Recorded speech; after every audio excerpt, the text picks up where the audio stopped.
એ પ્રભુની પહેલી ગાથા આપણે કાલે કરેલી, એ સંબંધી પરમ કૃપાલદેવ પ્રભુ શ્રી કે બ્રહ્મચારીજીએ જે આપણને કહ્યું કે કાલે આપણે વાંચી ગયા.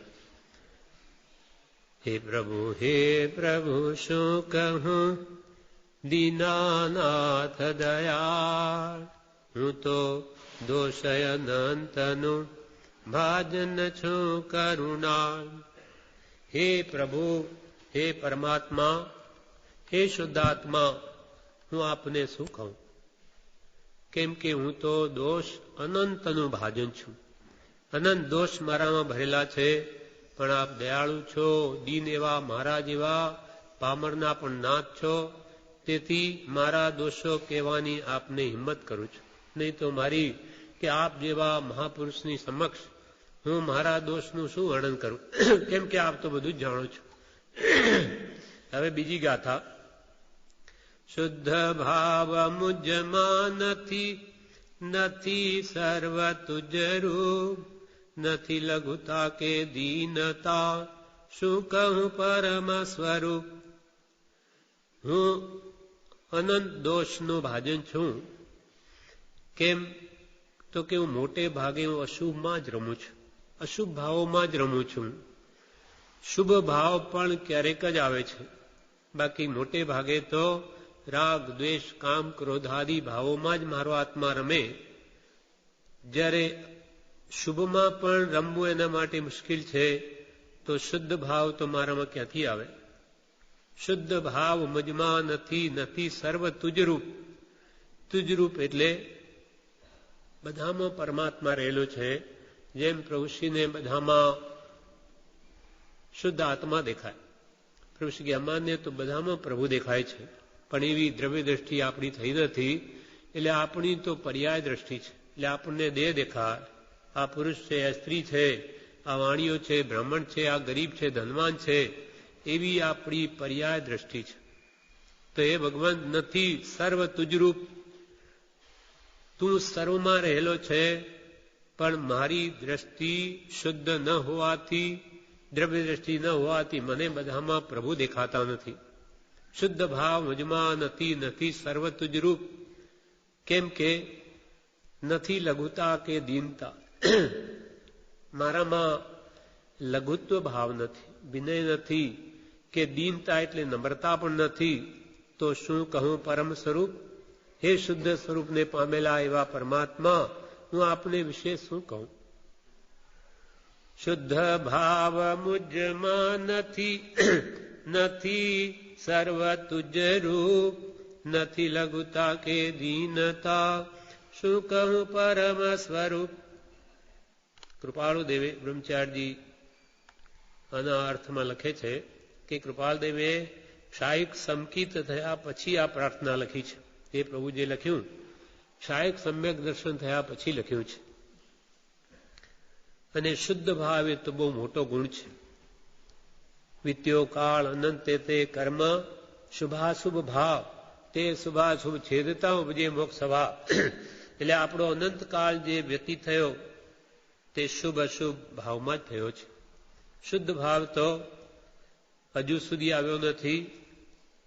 અને શુદ્ધ ભાવ આવવા માટે પ્રભુ ભણી દ્રષ્ટિ કરીને એનું સ્વરૂપ વિચારવું જોઈએ કે આપ તો શુદ્ધ બુદ્ધ ચૈતન્ય ઘન છો, સ્વયં જ્યોતિ સુખધામ છો.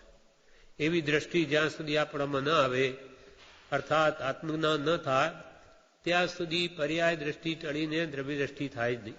કેમ કે ભાવ ત્રણ પ્રકારના છે, શુભ અશુભ અને શુદ્ધ.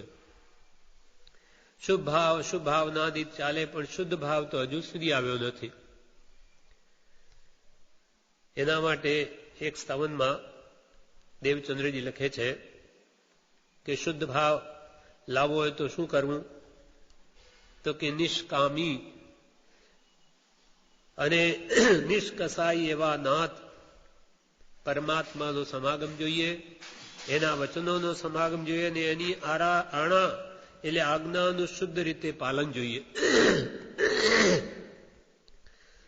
નિષ્કામી હો નિષ્કસાઈ નાથ કે, साथ हो जो नित तुम धणो, तुम आना हो આરાધન શુદ્ધ કે સાધુ સાધકપણો. નિષ્કામી, જેને કોઈ ઈચ્છા નથી, નિષ્પ્રિય એવા ભગવાન, નિષ્કસાઈ, કસાયનો પણ જેના હૃદયમાં અભાવ છે, એવા નાથનો હોજો સાથ નિત્ય તુમતણો. હે ભગવાન, આપનો મને સદા સાથ હોજો, સમાગમ હોજો આપનો કે આપના વચનામૃતોનો. અને તુમ આણા હો આરાધન શુદ્ધ કે સાધુ સાધક પડો. આપની જે આજ્ઞાઓ એને હું જો શુદ્ધ રીતે આરાધું તો જરૂર મારામાં પણ શુદ્ધ ભાવ આવી શકે. આપ તો વિતરાગ છો, આપના પ્રત્યે જો મને વિશુદ્ધ રાગ થાય તો એ મારા સંસારને જરૂર નાશ કરનારો થાય. અને જીનેશ્વરની ભક્તિ જો એકત્વ ભાવે હું કરું તો જરૂર મને દેવોમાં ચંદ્ર જેવો જે આપનું શુદ્ધ પદ છે એવી મને પણ પ્રાપ્તિ થાય. એ ભાવ આ ગાથામાં દામોદર જીન નામના સ્થાવનમાં દેવચંદ્રજીએ લખ્યો છે. નિષ્કામી હો નિષ્કસાઈ નાથ કે સાથ હોજો નિત તુમ તણો. તુમ આણા હો આરાધન શુદ્ધ કે સાધુ સાધક પણો. વિતરાગથી હોજે રાગ વિશુદ્ધ કે તેહી જ ભવ ભય વારણો. જીન ચંદ્રની હોજે ભક્તિ એકત્વ કે દેવચંદ્ર પદ કારણો. હવે એક એક 4 ચરણ થાય એક એક ગાથાના. તેમાં એક એક ચરણ પર ઉપર પરમ કૃપાલ દેવે પ્રભુ શ્રી બ્રહ્મચારીજીએ શું લખ્યું છે તે આપણે જોઈએ છીએ. શુદ્ધ ભાવ અજમા નથી. શુદ્ધ ભાવ લાવવા માટે ઉપદેશ સાયામાં પરમ કૃપાલ દેવ કહે છે, પ્રશ્ન જીવે કેમ વર્તવું? સમાધાન. કૃપાલદેવના શબ્દો. સત્સંગને યોગે આત્માનું શુદ્ધપણું પ્રાપ્ત થાય તેમ કેમ વર્તવું? કોઈએ કૃપાલદેવને પ્રશ્ન કર્યો કે શુદ્ધ ભાવ લાવવા માટે કેમ વર્તવું? તો કે સત્સંગને યોગે આત્માનું શુદ્ધપણું થાય તેમ વર્તવું. પણ સત્સંગનો સદાયોગ નથી મળતો. માટે જીવે યોગ્ય થવા હિંસા કરવી નહીં, સત્ય બોલવું, અદત્ત લેવું નહીં, બ્રહ્મચર્ય પાળવું, પરિગ્રહની મર્યાદા કરવી, રાત્રિ ભોજન કરવું નહીં, એ આદિ સદાચરણ શુદ્ધ અંતઃકરણે કરવાનું જ્ઞાની પુરુષોએ કહ્યું છે.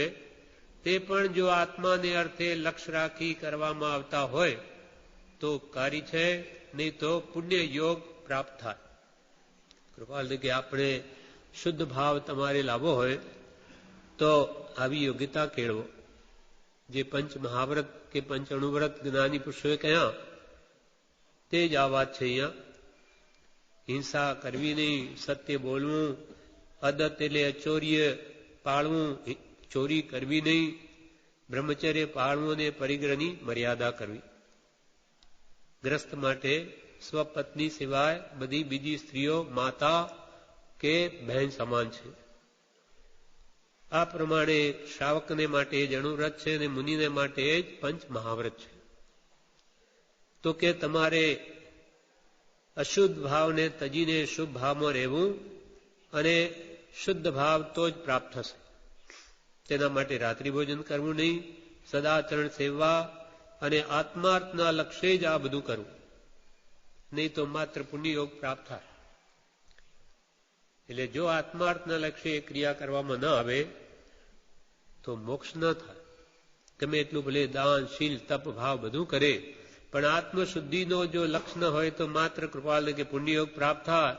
તેથી મનુષ્ય ભાવ મળે, દેવતાપણું મળે, રાજ્ય મળે, એક ભાવનું સુખ મળે અને પાછું 4 ગતિમાં જ રજળવું થાય.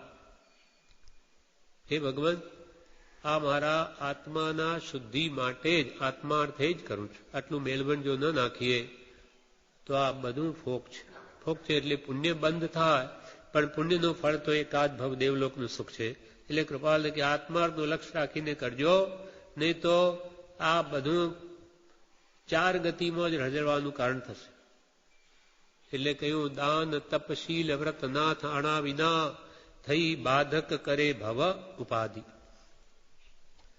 આ વિશે બોધામૃતમાં પણ જણાવે છે પૂજ્યશ્રી કે મુમુક્ષુએ કહ્યું કે શુદ્ધ ભાવની જીવને ખબર નથી તો લક્ષ્ય કેવી રીતે રહે.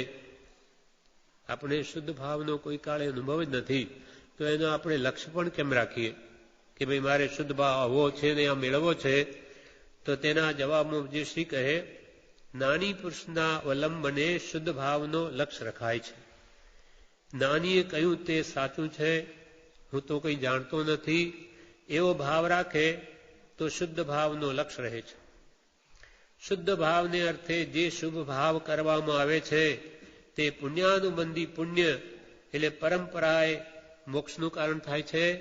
અને જે શુદ્ધ ભાવના લક્ષ્ય વિનાની ક્રિયા કરવામાં આવે છે તે શુભ ભાવ નથી પણ શુભ ક્રિયા છે અને તેનું ફળ સંસાર છે. શું કહ્યું કે એક તો જ્ઞાની પુરુષો શુદ્ધ ભાવને પામેલા છે, માટે જ્ઞાની જે શુદ્ધ ભાવમાં રમે બસ તે મને હો, મને કંઈ ખબર નથી. એવો શુદ્ધ ભાવનો લક્ષ્ય રાખીને જે શુભ ભાવમાં પ્રવર્તે તેને કાળે કરીને જરૂર શુદ્ધ ભાવ પ્રાપ્ત થાય. અને શુદ્ધ ભાવના લક્ષ્ય વગરની ક્રિયા જે કરવામાં આવે તે શુભ ભાવ પણ નથી, માત્ર શુભ ક્રિયા છે અને એનું ફળ સંસાર છે. એટલે જેને શુદ્ધ ભાવ પ્રાપ્ત કરવાનું, શુદ્ધ ભાવ એટલે સમ્યક દર્શન આત્મજ્ઞાન મેળવવાનો લક્ષ્ય નથી, તે માત્ર જે કંઈ પણ ક્રિયા કરે છે તેને ઇન્દ્રિય સુખ મેળવવાનું જ લક્ષ્ય છે કે આ કંઈ કરીને મને આ ભાવમાં સુખ મળે, દેવલોકના સુખ મળે, ધન કુટુંબાદિ સુખી રહે, એવો ઊંડે ઊંડે લક્ષ્ય હોવાથી એની બધી ક્રિયા સંસારાર્થે જ થાય છે. ભલે દાન કરે, શીલ પાળે, તપ કરે કે બીજા પણ ગમે તે ભાવ કરે, પણ ના તાણા વિના થઈ બાધક કરે ભવપાદી, સંસાર જ વધે. કેમ કે એને જ્ઞાની પુરુષ મળ્યા નથી, માટે એની ક્રિયા નૈવત જ ફળ આપે છે. એટલે 8-10 એસો વિજયે આ ભાવ મૂક્યો અને કૃપાલદેવે રોજે 8-10 બોલવાનું આપણને કહ્યું, એમાં આ જ ભાવ કહ્યો છે કે શુદ્ધ ભાવને સુની કિરિયા બેહુ માયાંતર કે તોજી જળ હળ તો સૂરજને ખજવો તાસ તેજ માતે તોજી.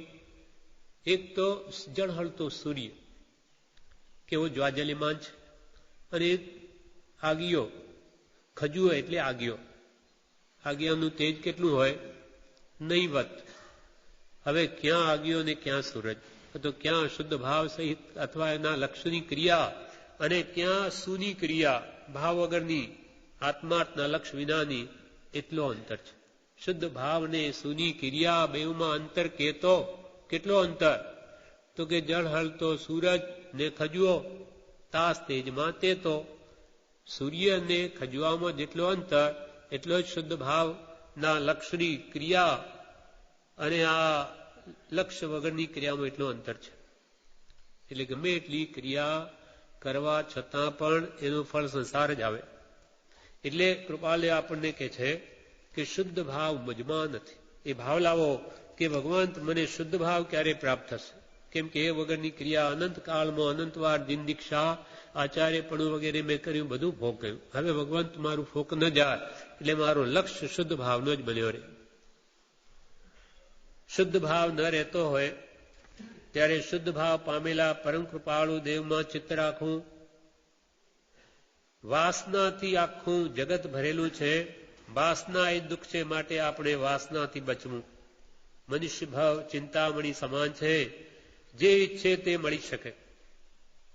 બોધામૃત ભાગ 1માં જણાવ્યું કે શુદ્ધ ભાવ આપણે નથી પામ્યા તો જે શુદ્ધ ભાવ પામેલા છે એવા પરમ કૃપાળુ દેવમાં આપણું ચિત્ત રાખવું. અને આખું જગત તો વાસનાથી ભરેલું છે, માત્ર મોહ ને મોહ છે સર્વત્ર. તો એવા અશુભ ભાવમાં આપણો આત્મા ન જાય, કેમ કે વાસના એ દુઃખ છે. અને એ વાસનાઓથી બચવા માટે શુદ્ધ ભાવના લક્ષ્ય શુભ ભાવમાં નિરંતર રહેવું. એટલે આપણને શુભ શીતલનામાં કૃપાલદેવે કહ્યું, શુભ ભાવ વડે મન શુદ્ધ કરો. શુભ ભાવ વડે શુભ ભાવમાં આવીને મનને શુદ્ધ કરો કેમ કે અશુભ ભાવમાંથી શુદ્ધ ભાવમાં ન જવાય. શુદ્ધ ભાવ મુજમાં નથી. એ ભગવંત મારામાં હજુ સુધી એવો શુદ્ધ ભાવ આવ્યો નથી. અને વળી નથી સર્વ તુજરૂપ, બધા મને તુજરૂપ નથી દેખાતા. એટલે સર્વ આત્મામાં સમદ્રષ્ટિ દ્યો, આ વચનને હૃદય લખો. કૃપાલ કે બધા આત્મા મારા જ આપના જેવા જ ભગવાન બધા જીવો શુદ્ધ સ્વરૂપી છે એમ મને જણાતું નથી. તો બધા આત્મામાં સમદ્રષ્ટિ મને ક્યારે આવશે? એવી ભાવના તો કરી શકાય અને એનો અભ્યાસ બી કરી શકાય. સર્વાત્મમાં સમદ્રષ્ટિ દ્યો, આ વચનને હૃદયે લખો. લખો હૃદયમાં કેવી રીતે લખાય? એટલે એમાં એવું ઊંડું ઉતારી દો કે હું આ મારા જેવા હું પણ શુદ્ધ આત્મા છું, નિશ્ચય હું પણ સજાત્મ સ્વરૂપ છું અને બધા આત્માઓ સજાત્મ સ્વરૂપ જ છે. એવી પર્યાય દ્રષ્ટિ મૂકી અને પ્રભુશ્રી કહે છે દ્રવ્ય દ્રષ્ટિ કરો, બધામાં આત્મા જોવાની દ્રષ્ટિ કેળવો તો કોઈ પ્રત્યે રાગદ્વેષ નહીં થાય. આત્મવત સર્વભૂતેષુ યહ પશ્યતિ સ પશ્યતિ. આત્મા સમાન જે બધાને જુએ તે જ ખરેખર એ જ જુએ છે. જેની આત્મદ્રષ્ટિ નથી, પર્યાય દ્રષ્ટિ છે, તો પ્રતિ સમયે બંધાય છે. કૃપાલ કે જો પગ મૂકતા પાપ છે અને જોતા ઝેર છે અને માથે મરણ રહ્યું છે એમ વિચારી આજના દિવસમાં પ્રવેશ કરજો. જોતા ઝેર છે, કેમ કે જ્યાં જ્યાં આ જીવની દ્રષ્ટિ પડે ત્યાં રાગદ્વેષ થાય છે. આ સારું છે ખોટું છે, સારું છે ખોટું છે, આ મને ગમે છે નથી ગમતું. ભલે અનાવશ્યક હોય તો પણ આવા ભાવો કરીને જીવ કર્મ બંધન જ કરે છે. માટે આત્મવત સર્વભૂતે સૂર્ય પશ્યતિ સપંડિત અને પ્રભુ સીધો સર્વમાં પ્રભુ ભાળતા માટે એમનું નામ પણ પ્રભુ પડી ગયું. પરમ કૃપાળુ દેવે પણ પ્રભુશ્રીને કહેલું કે મુનિ બ્રહ્મ નહીં પણ બ્રહ્મ જુઓ. પ્રભુશ્રીએ કૃપાલદેવને એક વાર એમ કહ્યું કે હું તો બધામાં બધું ભ્રમ જોઉં છું, આ કે બધું કંઈ છે નહીં, બધું જ ભ્રાંતિ છે. વેદાંતની માન્યતા કે આ બધું દેખાય તે કંઈ છે જ નહીં, બધો ભ્રમ છે માત્ર. ત્યારે કૃપાલદેવ કે મુનિ ભ્રમ નહીં પણ બ્રહ્મ જુઓ, આત્મા જુઓ, બધામાં આત્મા જુઓ. કેમ કે આત્મા બધામાં રહેલો જ છે અને જે કંઈ પણ આપણે દેખાય છે તે પૂતગલનું પરિણમન છે. એ દ્રષ્ટિ ભૂલી જઈને હવે આત્મદ્રષ્ટિ કેળવો એટલે આપણને પણ એ ભાવ આવે.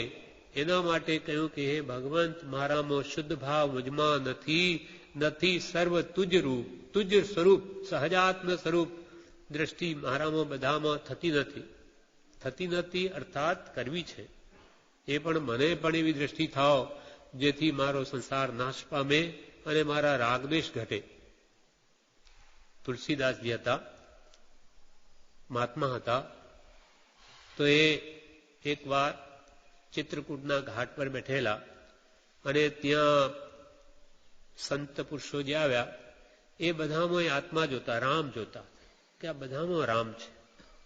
એટલે ગાથા લખી છે चित्रकूट के घाट पर भई संतन की भीड़, तुलसीदास चंदन घसे तिलक करे रघुवीर. બધાના ઉપર તિલક કરે, બધામાં રઘુવીર જોઈએ. આય રામ, આય રામ, આય રામ, બધા આત્મા, બધા રામ છે. તેમ પ્રભુશ્રી કે આય મારી આત્મા, આય મારી આત્મા, બધા જ આત્મા છે. જો એવી દ્રષ્ટિ દ્રવ્ય દ્રષ્ટિ કેળવાય તો ઘણા રાગદ્વેષ ઘટી જાય અને રાગદ્વેષ ઘટાડવાનો એ જ સાચો ઉપાય છે. એના વિશે વચનામૃતમાં કૃપાલદેવ પત્રાંક 163માં કહે છે સર્વભૂતને વિશે દયા રાખવી અને સર્વને વિશે તું છો એમ હોવાથી દાસત્વ ભાવ રાખો એ પરમ ધર્મ સ્ખલિત થઈ ગયો છે. સર્વરૂપે તું સમાન જ રહ્યો છે, માટે ભેદભાવનો ત્યાગ કરવો એ મોટા પુરુષોનું અંતરંગ જ્ઞાન આજે ક્યાંય જોવામાં આવતું નથી. કૃપાલ કે સર્વભૂત, સર્વ પ્રાણીને વિશે દયા રાખવી, કેમ કે દયા એ ધર્મ છે. પણ સર્વ મારા જેવા પરમાત્મા છે એવું ભાવ એવો આવે તો જ સર્વ પ્રત્યે દાસત્વ ભાવ આવે. સર્વભૂતને વિશે દયા રાખવી અને સર્વને વિશે તું છો, હે પરમાત્મા તું સર્વમાં રહેલો છો એમ હોવાથી દાસત્વ ભાવ રાખવો, એટલે બધા તારા જેવા શુદ્ધ આત્મા છે એવો ભાવ રાખવો. એ પરમ ધર્મ તો સ્ખલિત થઈ ગયો છે. સર્વરૂપે તું સમાન જ રહ્યો છે, માટે ભેદભાવનો ત્યાગ કરવો એ મોટા પુરુષોનું અંતરંગ જ્ઞાન તે તો આજે ક્યાંય જોવામાં આવતું નથી. એવા મહાત્માઓ જે દ્રવ્ય દ્રષ્ટિથી સર્વમાં આત્મા જોતા એ તો ક્યાંય દેખાતા જ નથી. માટે હે ભગવંત, મારામાં લઘુતા કે દીનતા પણ નથી. સર્વ તુજરૂપ. કેમ નથી તુજરૂપ નથી દેખાતું? કે તો કે નથી લઘુતા કે દીનતા. મારામાં લઘુતા એટલે હું બધા તો નાનો છું એવી લઘુતા, અને દીનતા એટલે નમ્રપણું પણ મારામાં નથી. મારામાં ગુણો આવે તો મારામાં આત્માની શુદ્ધિ થાય અને બધામાં હું પરમાત્મા જોઈ શકું. લઘુતામાં પ્રભુતા વસે. પ્રભુતાથી તો પ્રભુ દૂર છે. લઘુત્વ ભાવ આવશે ત્યારે પ્રભુ હૃદયમાં વસશે, પણ જ્યાં સુધી અભિમાન હશે ત્યાં સુધી ભગવાન હૃદયમાં નહીં આવે. એટલે લઘુતા મેરે મનમાની એ તો ગુરુગમ જ્ઞાન નિશાની. લઘુતા આવશે ત્યારે જ એને ગુરુગમ પ્રાપ્ત થશે. નથી લઘુતા કે દીનતા. એના વિશે કૃપાલદેવે 55મા પત્રમાં એમ કહ્યું કે આત્મા વિનયી થઈ સરળ અને લઘુત્વ ભાવ પામી સદૈવ સત્પુરુષના ચરણકમલ પ્રતિ રહ્યો તો જે મહાત્માઓને નમસ્કાર કર્યો છે તે મહાત્માઓની જે જાતિની રિદ્ધિ છે તે જાતિની રિદ્ધિ સંપ્રાપ્ત કરી શકાય. આપણે વિનયવાન થઈ અભિમાનને મૂકી દઈ, સરળ થઈ એટલે કે માયા કપટને મૂકી દઈ, લઘુત્વ ભાવ પામી અભિમાનને મૂકી દઈ, સદૈવ એટલે હંમેશા સત્પુરુષના ચરણ કમલ પ્રતિ રહ્યો એટલે એની આજ્ઞામાં રહ્યો તો જે મહાત્માઓને નમસ્કાર કર્યા છે તે મહાત્માઓની જે જાતિની જે પ્રકારની આત્મરિદ્ધિ છે તે જાતિની રિદ્ધિ સંપ્રાપ્ત કરી શકાય, સારી રીતે મેળવી શકાય. પણ આપણે વિનય થઈને સત્પુરુષની આજ્ઞા ઉપાસીએ તો નથી લઘુતા કે દીનતા, તો પછી આત્મરિદ્ધિ જે આપણા ગુરુ પાસેથી આપણને કેવી રીતે મળે? પરમ કૃપાળુ દેવ શું લખે પત્રાંક 21માં કે આખા જગતના શિષ્ય થવારૂપ દ્રષ્ટિ જેને વેદી નથી તે સદગુરુ થવાને યોગ્ય નથી. આખા જગતના શિષ્ય, ગુરુ નહીં, આખા જગતનો શિષ્ય છું એવી દ્રષ્ટિ જ્યાં સુધી વેદન એના હૃદયમાં આવે નહીં ત્યાં સુધી તે સદગુરુ થવાને યોગ્ય નથી. ગુરુપણું નહીં, શિષ્યપણું એ પણ આખા જગતના સર્વજીવો પ્રત્યે અંતરમાં જો સાચું વેદન હોય તે જ ગુરુ થવાને લાયક છે. આ ભાવ બ્રહ્મચારીજીએ પણ પ્રજ્ઞાબોધનો વડ્યો છે કૃપાલય માટે કે જગમાં સર્વના શિષ્ય થવા સદગુરુ ઈચ્છતા. જગમાં સર્વના શિષ્ય થવા સદગુરુ ઈચ્છતા રાજચંદ્ર ગુરુ એવા તે મને પ્રણમું સદા. રાજચંદ્ર પ્રભુ એવા તે મને પ્રણમું સદા. કે જે જગતમાં સર્વજીવોના શિષ્ય થવા ઈચ્છે છે એવા રાજચંદ્ર પ્રભુને હું ચરણના ચરણમાં પ્રણામ કરું છું. એના પ્રમાણ કે ભાઈ ખરી રીતે બધાના શિષ્ય થવા ઈચ્છતા હોય તો એનું પ્રૂફ શું, પ્રમાણ શું? તો એ પોતે જ કૃપાલદેવ પત્રાંક 427માં લખે છે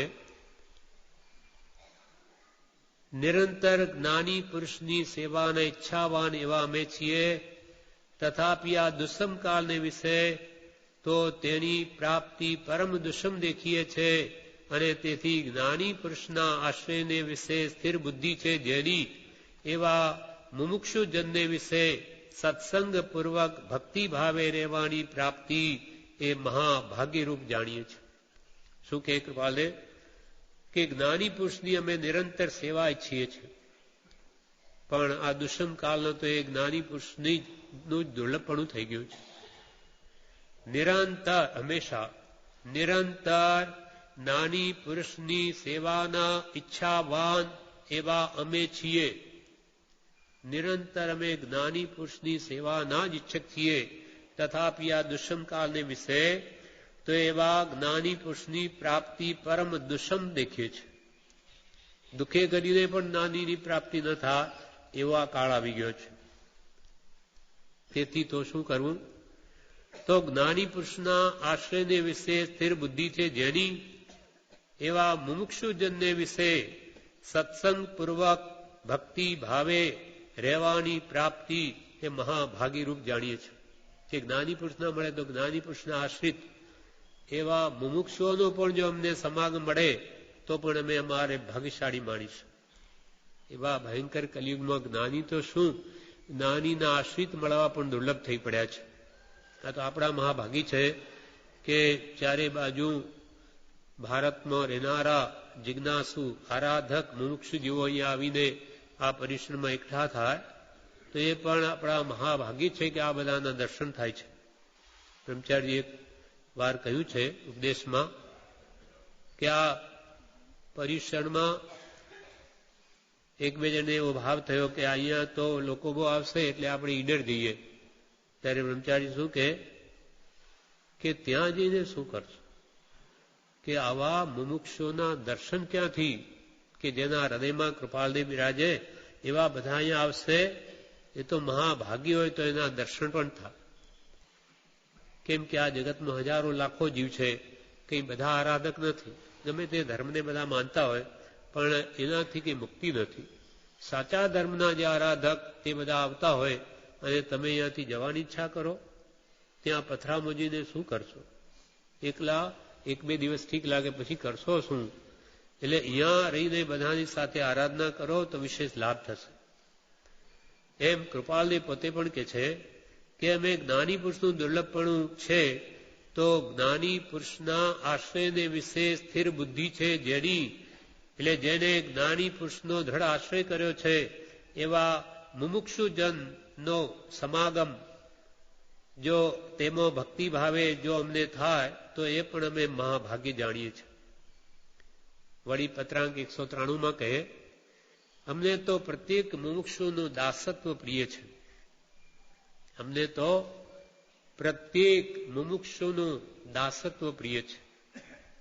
કૃપાલે લખે એમના અંતરમાં હોય તે જ લખે, એ કોઈ બીજી રીતે ન કહે સારું દેખાડવા. એટલે દરેક મુમુક્ષુનો અમે દાસત્વ ઈચ્છીએ છીએ, અમે એમનું દાસપણું કરીએ એવી અમારી ભાવના રહે છે. વળી કે છે પત્રાંક 480 કોઈ પણ જીવને કંઈ પણ પરિશ્રમ દેવો એ અપરાધ છે, અને તેમાં મુમુક્ષુ જીવને તેના અર્થ સિવાય પરિશ્રમ દેવો એ જરૂર અપરાધ છે એવો અમારા ચિત્તનો સ્વભાવ રહે છે. કે કોઈ પણ જીવને અમારા નિમિત્તે કામ કરાવવું, પરિશ્રમ દેવો એ અપરાધ છે, અને તેમાં વળી મુમુક્ષુ જીવને તે મુમુક્ષુના અર્થ સિવાય તેને કંઈ પણ પરિશ્રમ દેવો એ તો જરૂર અપરાધ છે એવો અમારા ચિત્તનો સ્વભાવ રહે છે. વળી કૃપાલદેવમાં કેટલી લઘુતા કે નમ્રતા છે તે સૌભાગભાઈને લખે છે, હે શ્રી સૌભાગ, તારા સત્સમાગમના અનુગ્રહથી આત્મદશાનું સ્મરણ થયું તે અર્થે તને નમસ્કાર હો. હે શ્રી સૌભાગ, તારા સત્સમાગમના અનુગ્રહથી અમને અમારી આત્મદશાનું સ્મરણ થયું માટે તે અર્થે તમને નમસ્કાર. ફરી એક પ્રસંગમાં તો એવું આવે કે કૃપાલદેવ કહે છે કે કદાચ અમને કેવળ જ્ઞાન થાય અને તમે છદ્મસ્થ હો તો પણ અમે તમને નમસ્કાર કરીએ, કારણ ઉપકારને ભૂલતા નથી. તમારો અમારો ઉપર ઉપકાર છે.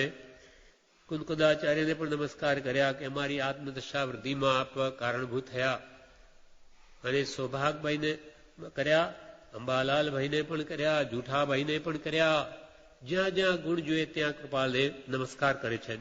કેટલો લઘુત્વ ભાવ છે. એટલે એમને આખા જગતના શિષ્ય થવારૂપ દ્રષ્ટિ વેદી છે, માટે તે ખરેખર ગુરુ થવા લાયક છે. અને પ્રભુશ્રીને તો કેવા નમસ્કાર કરે કે આપણને શંકા થઈ જાય કે પ્રભુશ્રીજી કૃપાળુદેવના ગુરુ છે કે કૃપાળદેવ પ્રભુના ગુરુ છે. કેવા નમસ્કાર કરે 875 પત્રમાં કે પરમ કૃપાળુ મુનિ વર્યના ચરણ કમળમાં પરમ ભક્તિથી સવિનય નમસ્કાર પ્રાપ્ત. હવે આપણે કૃપાળુદેવને પરમ કૃપાળુદેવ કહીએ કે કૃપાળદેવ કહીએ, જ્યારે કૃપાળદેવ પ્રભુશ્રીને લખે છે કે પરમ કૃપાળુ મુનિયની મુનિ વર્ય, મુનિઓમાં શ્રેષ્ઠ, તેના ચરણમાં જ નહીં ચરણ કમલમાં ભક્તિથી જ નહીં પરમ ભક્તિથી નમસ્કાર જ નહીં સવિનય નમસ્કાર પ્રાપ્ત. હવે કે આ તો મારા શિષ્ય છે, એને હું કેવી રીતે લખું? એમના મનમાં એવો ભાવ જ નથી કે અમે ગુરુ છીએ ને અમારા શિષ્ય છે અથવા ભક્તિનો કરતા છે માટે મારો છે, એમ કદી જોયું નથી. એનું પ્રમાણ છે કે કૃપાલદેવના શિષ્ય પ્રભુશ્રીજી હોવા છતાં પણ કૃપાલદેવના હૃદયમાં એવો ભાવ નથી કે આ અમારા શિષ્ય ને અમે એમના ગુરુ છીએ. નહીં તો એવું લખે નહીં. અને 6 પદના પત્રમાં સ્પષ્ટ કહ્યું કે આ મારો શિષ્ય છે અથવા મારી ભક્તિનો કરતા છે માટે મારો છે. એવો શિષ્ય પ્રત્યે પણ સાચા આત્માની ગુરુને આવો ભાવ હોતો નથી. તે જ સાચા ગુરુ છે. એટલે આખા જગતના શિષ્ય થવારૂપ દેશથી પરમ કૃપાળે વેદી છે, માટે તે ખરેખર ગુરુ થવાને લાયક છે. અને આવા સત્પુરુષમાં જો પરમેશ બુદ્ધિ થાય તો એને જ્ઞાનીઓએ પરમ ધર્મ કહ્યો છે. અને એ બુદ્ધિ પરમ દૈન્યત્વ સૂચવે છે, પરમ દીનતા સૂચવે, અને જેથી સર્વ પ્રાણી વિશે પોતાનું દાસત્વ મનાય છે અને પરમ યોગ્યતાની પ્રાપ્તિ હોય છે. અને એ પરમ દૈન્યત્વ જ્યાં સુધી આવૃત રહ્યું છે ત્યાં સુધી જીવની યોગ્યતા પ્રતિબંધયુક્ત હોય છે. જ્યાં સુધી આવી દીનતા આપણા અંદર નહીં આવે ત્યાં સુધી આપણી યોગ્યતા રોકાયેલી જ રહેશે. સત્પુરુષો તો પરમાત્મા જ છે. એ બુદ્ધિ જ્યાં સુધી ના આવે ત્યાં સુધી એની કહેલી વાત આપણા જીવનમાં ઉતરે નહીં. એટલે કે નથી લઘુતા કે દીનતા તો શું કહું પરમ સ્વરૂપ. મીરાબાઈ હતા જે એકવાર ગોસાઈજીના દર્શન કરવા ગયા વૃંદાવનમાં. ત્યારે ગોસાઈજીને કહેવડાવ્યું કે મીરાબાઈ દર્શન કરવા માંગે. ત્યારે ગોસાઈ કે હું તો સ્ત્રીના દર્શન કરતો નથી, સ્ત્રીનું મોઢું જોતો નથી. ત્યારે મીરાબાઈ કહે, અરે આ વૃંદાવનમાં રહીને તમે વળી પુરુષ રહ્યા છો? ત્યાં તો પુરુષ એક ભગવાન જ છે, બાકી બીજા બધા તો એ ભગવાનની દાસી રૂપે છે, ગોપી રૂપે છે. તમે પુરુષ રૂપે છો તો તમારા દર્શન મારે કરવા નથી. મીરાબાઈને એક હું સ્ત્રીનું મોઢું જોતો નથી. ત્યારે મીરાબાઈ શું કહે કે તમે પુરુષ રૂપે છો તો તમારા દર્શન મારે નથી કરવા. મેં તો ભક્તિ જાણ્યા હતા, ભક્ત ગોપી રૂપે, એટલે હું દર્શન કરવા આવતી હતી, પણ તમારા અંદર એવો ભાવ તો મારે નથી કરવો. એવો લઘુત્વ ભાવ આવે, દાસત્વ ભાવ આવે ત્યારે જ પરમાત્મા પ્રગટ થાય છે. પ્રભુશ્રી કહે છે આ વિશે કે સૌથી શ્રેષ્ઠ લઘુતા છે શ્રવણ કરવું જ્ઞાનીના વચનનું. તેથી આ જીવને અગાધ નફો આવે છે. માયાના સ્વરૂપમાં સંસારમાં હજારો રૂપિયાનો નફો થાય છે, તેથી પણ આ અધિક છે. સૌથી લઘુ બનીને રહેવું, જ્ઞાની પુરુષના વચનોનું શ્રવણ કરવું, તેથી આ જીવને અગાધ નફો આવે, એટલે કે ખૂબ લાભ થાય. માયાના સ્વરૂપમાં સંસારમાં હજારો રૂપિયાનો ભલે નફો થાય, પણ એનાથી પણ આ તો અનંત ગણો છે. જ્ઞાનીના ઉપદેશનું શ્રવણ. પ્રભુશ્રી એકવાર એમ બોલ્યા કે આ જીવને તે જમાનામાં કે 50 રૂપિયા મળતા હોય તો મુંબઈ સુધી દોડી જાય, પણ પ્રભુ અહીંયા તો રોજે કરોડોની કમાણી છે. પણ પ્રભુ 1,00,000 2 લાખ હોય તો દેખાય, પણ આ તો ભક્તના ભાવ છે. એ ભક્ત વડે કરોડો કર્મનો ભૂસાડીઓ થઈ જાય રોજે, પણ એને ક્યાં ખ્યાલમાં આવે છે. એમ લઘુતા આવે તો પછી કેવું કામ થાય. ઋષિ કે લઘુતા આવે તો પછી કેવું કામ થાય? આ તો માનમાં રહ્યો કે આને કંઈ આવડતું નથી, આ કંઈ જાણતો નથી, લાવો ને હું વાત કરું. ભૂંડું કરી નાખ્યું છે. સત્સંગની તો ભલિયારી છે. આ અવસર આવ્યો છે, ચેતવા જેવું છે. લઘુતા આવે તો માન કશા સતાવે નહીં, અર્થાત માન હોય ત્યાં સુધી ખરી લઘુતા પણ ના આવે. વજ્ર સ્વામી હતા, 8 વર્ષની ઉંમર. એમનામાં એટલી બધી યોગ્યતા કે એમને આચાર્ય પદવી આપી 8 વર્ષની ઉંમરે. તો 80 વર્ષના 100 વર્ષના જે બીજા સાધુઓ તે એમને જઈને ચરણમાં પડે, નમસ્કાર કરે આચાર્યને. કેમ કે ગુણા પૂજા સ્થાનમ ગુણીસુ નચ લિંગ નચ ભય.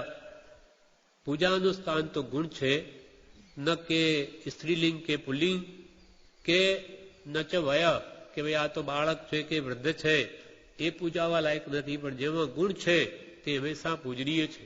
તો કૃપાલને તો જ્યાં જ્યાં ગુણ જોઈએ ત્યાં તો નમી પડે. માટે ઋષિ કહે માટે લઘુતા જોઈએ. આ જીવને અનંતકાળ ચક્રથી માન મુકાણું નથી તો હવે મૂકી દે અને પાણીથી પાતળો થઈ જા. માન મૂકી દે અને પાણીથી પણ પાતળો થઈ જા. અહંકારથી કરીશ તો તે લેખામાં નહીં આવે. હું સામાય કરી આવ્યો, હું અપાશ્રે ગયો, આમ કર્યું તેમ કર્યું અને ત્યાંથી નવરો પડ્યો એટલે પછી બધું બીજું ન કરવાનું કરે. નવરો બેઠો નખોદ વાળે, નખોદ વાળ્યું છે સમજણથી. લઘુત્વ ભાવ જોઈએ. કે અનંત કાળ ચક્રથી આ જીવને માન આદિ શત્રુ મહા મુકાયા નથી. હવે તો મૂકી દે. અવસર આવ્યો, પાણીથી પાતળો થઈ જા. અહંકાર કરીશ તો કંઈ પણ લેખામાં નહીં આવે. બધું કે છે ફોક જશે. મેં તો સામાયિક કરી, અપાશ્રે જઈ આવ્યો, આમ કર્યું તેમ કર્યું અને પાછું જ્યાં પૂરું થયું એટલે કે સામાયિક પૂરી થઈ, નવરો પડ્યો કે પછી બીજું ન કરવાનું કરે. એટલે ઋષિ નવરો બેઠો નખોદ વાળે. નખોદ વાળ્યું છે સમજણથી, અભિમાનથી. માટે લઘુત્વ ભાવ આવવો જોઈએ. કૃપાલદેવમાં કેવી લઘુતા હતી તે વિશે જણાવે છે.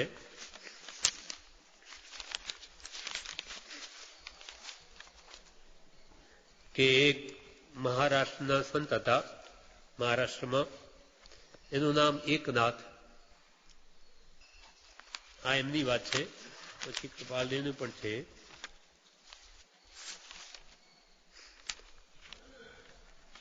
કૃપાલદેવની વાત એવી છે કે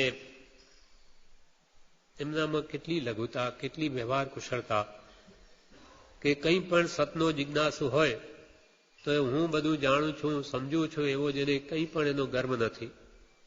એટલે એક રામદાસજી નામના જોગી વવાણિયા ગામમાં આવ્યા. તે પોપટભાઈની દુકાને ગયા. પોપટભાઈ કૃપાલદેવના મિત્ર છે, નાના પોપટભાઈ મનજી દેસાઈ. એને કૃપાલદેવ વવાણિયા સમાચાર કહેતા. એની દુકાને ગયા અને કોઈએ કીધું હશે ત્યાં જાઓ, મળવું હોય તમારે રાયચંદભાઈને. તો ત્યાં દુકાને આવી અને કહેવા લાગ્યા કે रायचंद भाई नाम का महात्मा है, उनसे मेरे मिलने की इच्छा है. हिंदी भाषी से. ત્યારે કે મેં કીધું ચાલો. તે જોગીને હું સાહેબજી પાસે લઈ ગયો. સાહેબજી પોતે ગાદી પર બિરાજ્યા હતા. સાહેબજી તે પરથી તરત ઊભા થઈ અને વિનયપૂર્વક નમસ્કાર કરી અને તે જોગીને ગાદી પર બેસાડ્યા. એટલે વ્યવહાર વિનય કરી પોતે ઊભા થઈ એ જોગીને ગાદી પર બેસાડ્યા અને સાહેબજી એક પડખા પર બેઠા. તે જોગીએ કીધું કે મારે તમોને કેટલાક પ્રશ્ન પૂછને કી ઈચ્છા છે. સાહેબજીએ કીધું કે આપની ઈચ્છા હોય તે જણાવો. ત્યારે જોગીએ જણાવ્યું, આપકો સબ લોગ મહાત્મા તરીકે માને છે. સાહેબજીએ કીધું કાંઈ નહીં, ફરમાવો. કે આપકો સબ માતા માને છે તો કે કાંઈ નહીં, ફરમાવો, આપનું શું કહેવું છે. મારી યોગ્યતા પ્રમાણે ખુલાસા કરીશ. પછી તે જોગીએ साहिब जी ने कीधु कि अमुक दर्शन वाले आ प्रमाणे कहते हैं और वेद दर्शन वाले आ प्रमाणे कहते हैं, कर्मनो कर्ता कहते हैं वगैरह अनेक प्रश्नों पूछा कि वेदांतनी आम मान्यता, जैननी आम मान्यता, ईश्वर करता है तो वितराग तमा जैन वाला के ईश्वर करता નથી, तो आ બધું એમ सब फेरफार કેમ વર્તે है, શા માટે કે સાહેબજીએ ને અનેક પ્રશ્નો પૂછ્યા. સાહેબજીએ પોતે સર્વ હકીકત સાંભળી પછી જણાવ્યું, હવે બીજું કાંઈ પણ પૂછવાનું બાકી રહ્યું છે હોય તો જણાવો. ત્યારે જોગીએ કીધું કે ના જી. પછી સાહેબજીએ તેઓને પ્રથમ પ્રશ્નનો ખુલાસો એવો કર્યો કે જેથી તેઓનો તમામ મદ ગળી ગયો. એ પ્રમાણે અનુક્રમે સર્વ પ્રશ્નોનો ખુલાસો કર્યો, જેથી તેઓ ઘણો જ આનંદ પામ્યા હતા અને તુરત જ ગાદી પરથી ઊભા થઈ સાહેબજીની સન્મુખે આવીને બેઠા અને સાહેબજીને જણાવ્યું કે હું તો આપનો દાસ છું, આપકે સામને બેસવા લાયક છું, મારી ઘણી જ ભૂલ થઈ છે, મારાથી આપશ્રી કી આસાધના થઈ છે, જેથી હું ક્ષમા માંગુ છું. એમ કહી એકદમ સાહેબજીના સન્મુખે ઉભા રહી વારંવાર સાષ્ટાંગ નમસ્કાર કરવા લાગ્યા. ત્યારે સાહેબજીએ તેમ કરતા અટકાવવા માટે જોગીજીને જણાવ્યું, પરંતુ જોગીજી તો ઘણા જ ઉત્સાહમાં અટક્યા નહીં. લગભગ 3 કલાક સુધી બેઠા હતા. ત્યારબાદ ફરીથી આવ્યા હતા, ત્યારે 1 કલાક સુધી બેઠા હતા. પહેલા તો એના શું પ્રશ્નો છે શાંતિથી બધું સાંભળી લીધું. પછી કૃપાલદેવે જે એના ઉત્તર આપવા માંડ્યા કે પછી ખ્યાલ આવ્યો કે ઓહો, આ પુરુષનું ક્યાં જ્ઞાન, હું ક્યાં ને એ ક્યાં. એટલે તરત જ ઊભા થઈ અને સાષ્ટાંગ દંડવત નમસ્કાર જ કરવા માંડ્યા ખૂબ જ. એટલે કૃપાલને ના પાડે બંધ કરો તોય નહીં કર્યા. એમ સાચા પુરુષની ઓળખાણ એના વચનોથી થાય, તેમજ છતાં પણ એ વ્યવહાર વિનય પણ છોડતા નથી કે ભાઈ હું તો કેટલો મોટો, એ શું જાણો તમે, એમ નહીં. વ્યવહાર શુદ્ધિ હોય તો જ પરમાર્થ શુદ્ધિ આવે. એવી રીતે જે મહાત્મા હોય છે આવું સહજ આવા સામાન્ય ગુણો તો બધામાં હોય જ, નહીં તો એ મહાત્મા પણ કહેવાય નહીં. એવી રીતે એકનાથ સંત એકનાથ થયા મહારાષ્ટ્રમાં. તેમને એક દિવસે એક માણસે એવો વિચાર કર્યો કે એમને ગુસ્સો આવે છે કે નહીં, એક હૃદય ભરાય છે કે નહીં. એટલે શું કર્યું એણે, એ સંત એકનાથ રોજે મંદિરે જઈને ભગવાનની પૂજા કરવા જતા હતા, ત્યાં કરતા હતા. જ્યારે તે પૂજામાં એકદમ તલ્લીન બની ગયા ત્યારે પેલો માણસ આવી અને તેમના ખભા ઉપર જ ચડી બેઠો. એ તો ભગવાનનું ભજન કરે તલ્લીન થઈને એના ખભા ઉપર આવીને બેસી ગયો. ત્યારે એકનાથ શું બોલ્યા, ગુસ્સે ન થયા પણ મધુર સ્વરે એમ બોલ્યા કે આવ ભાઈ આવ, મને મળવા તો ઘણા લોકો આવે છે, પરંતુ તારા જેટલો પ્રેમ તો કોઈએ દાખવ્યો નથી. બીજા મળવા તો ઘણા આવે, સામે બેસે, પણ તારા જેવો પ્રેમ તો કોઈએ ને બતાવ્યો કે મારા ખભા ઉપર જ આવીને બેસી ગયો. કેટલું સવળું લીધું. તારા જેવો પ્રેમ તો મને કોઈએ દાખવ્યો નથી, તું ભલે આવ્યો. પેલો માણસ તો બિચારો શર્મનો માર્યો અડધો થઈ ગયો કે હું આ તો શું એમને ગુસ્સે કરું, એ તો કેટલા સવળી બુદ્ધિવાળા છે કે ગુસ્સે તો ન ભરાયા છતાં મારા પ્રત્યે પણ કેટલો પ્રેમ દાખવ્યો. એમ આવી લઘુતા કે દીનતા હોય ત્યારે જ સત પ્રગટ થાય છે.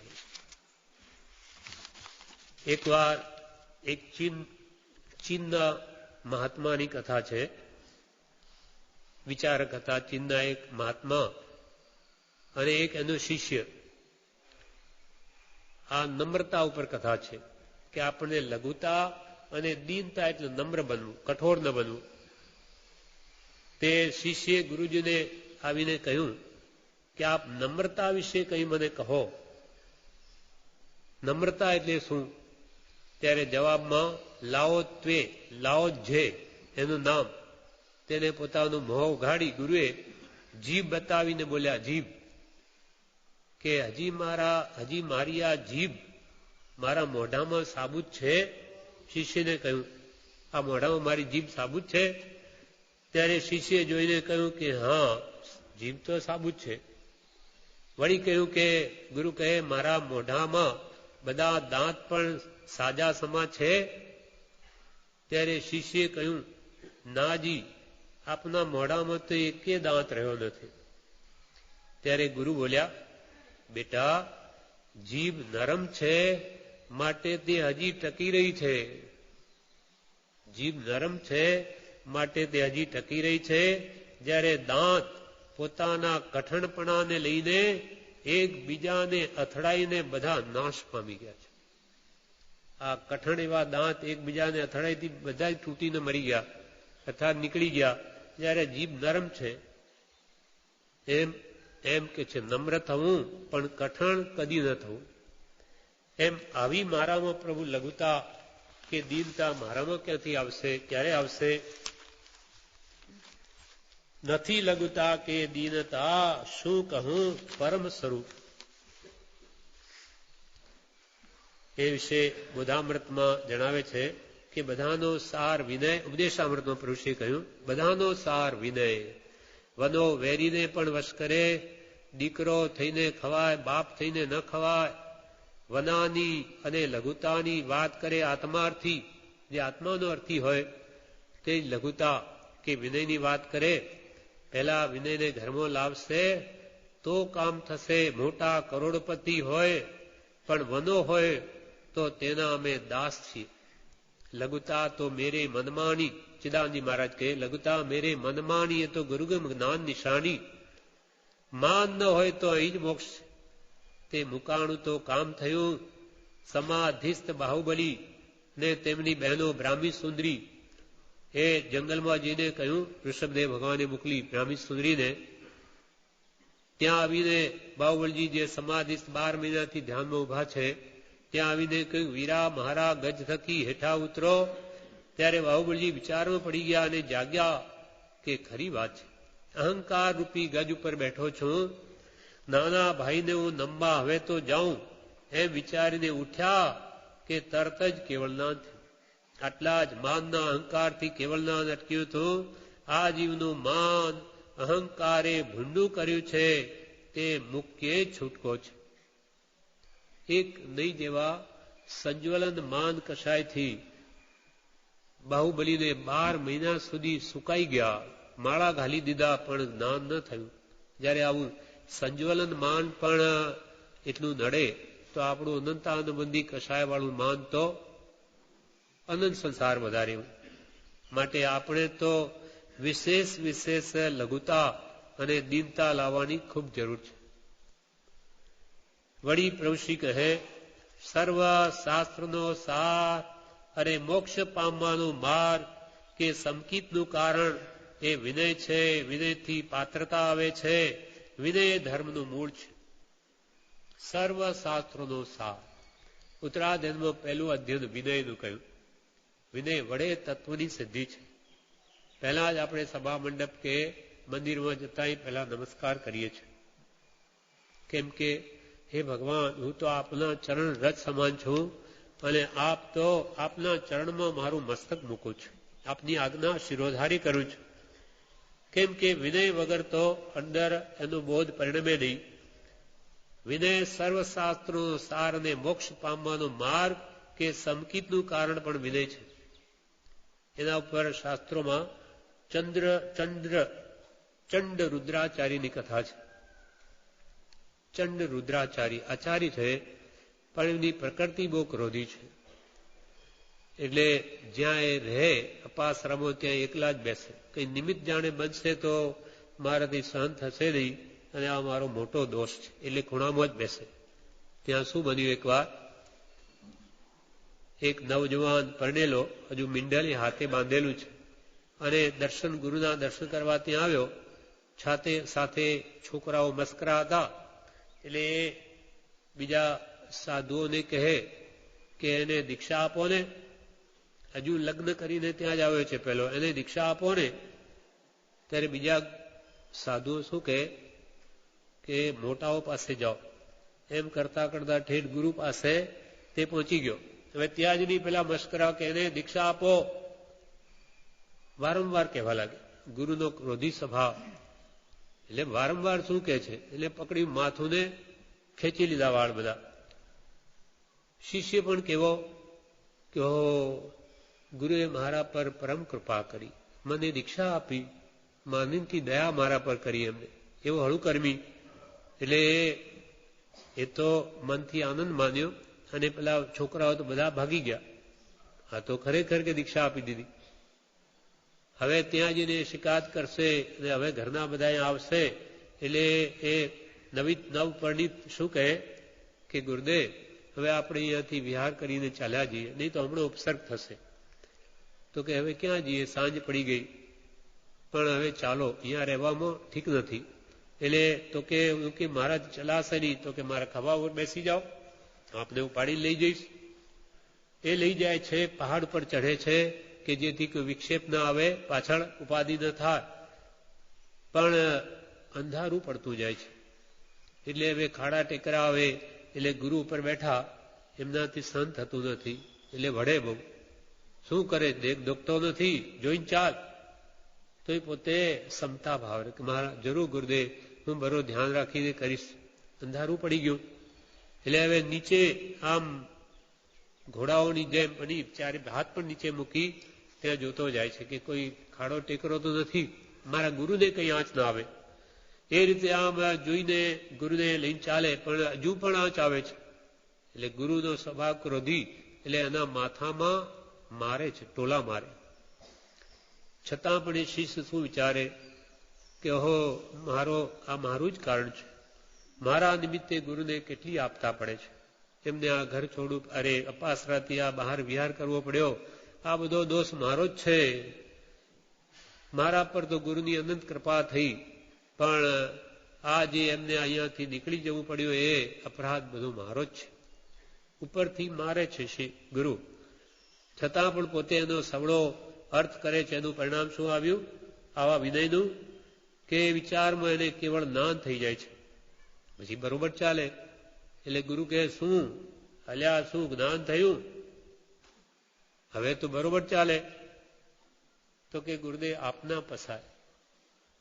શું મતિ જ્ઞાન થયું, શુદ્ધ જ્ઞાન થયું, અવધિ જ્ઞાન થયું, બધામાં કે આપના પસાય. શું એમને ગુરુને પણ થયું વિશેષ આશ્ચર્ય થયું કે શું મને પર જ્ઞાન થયું, તો કે આપના પસાય.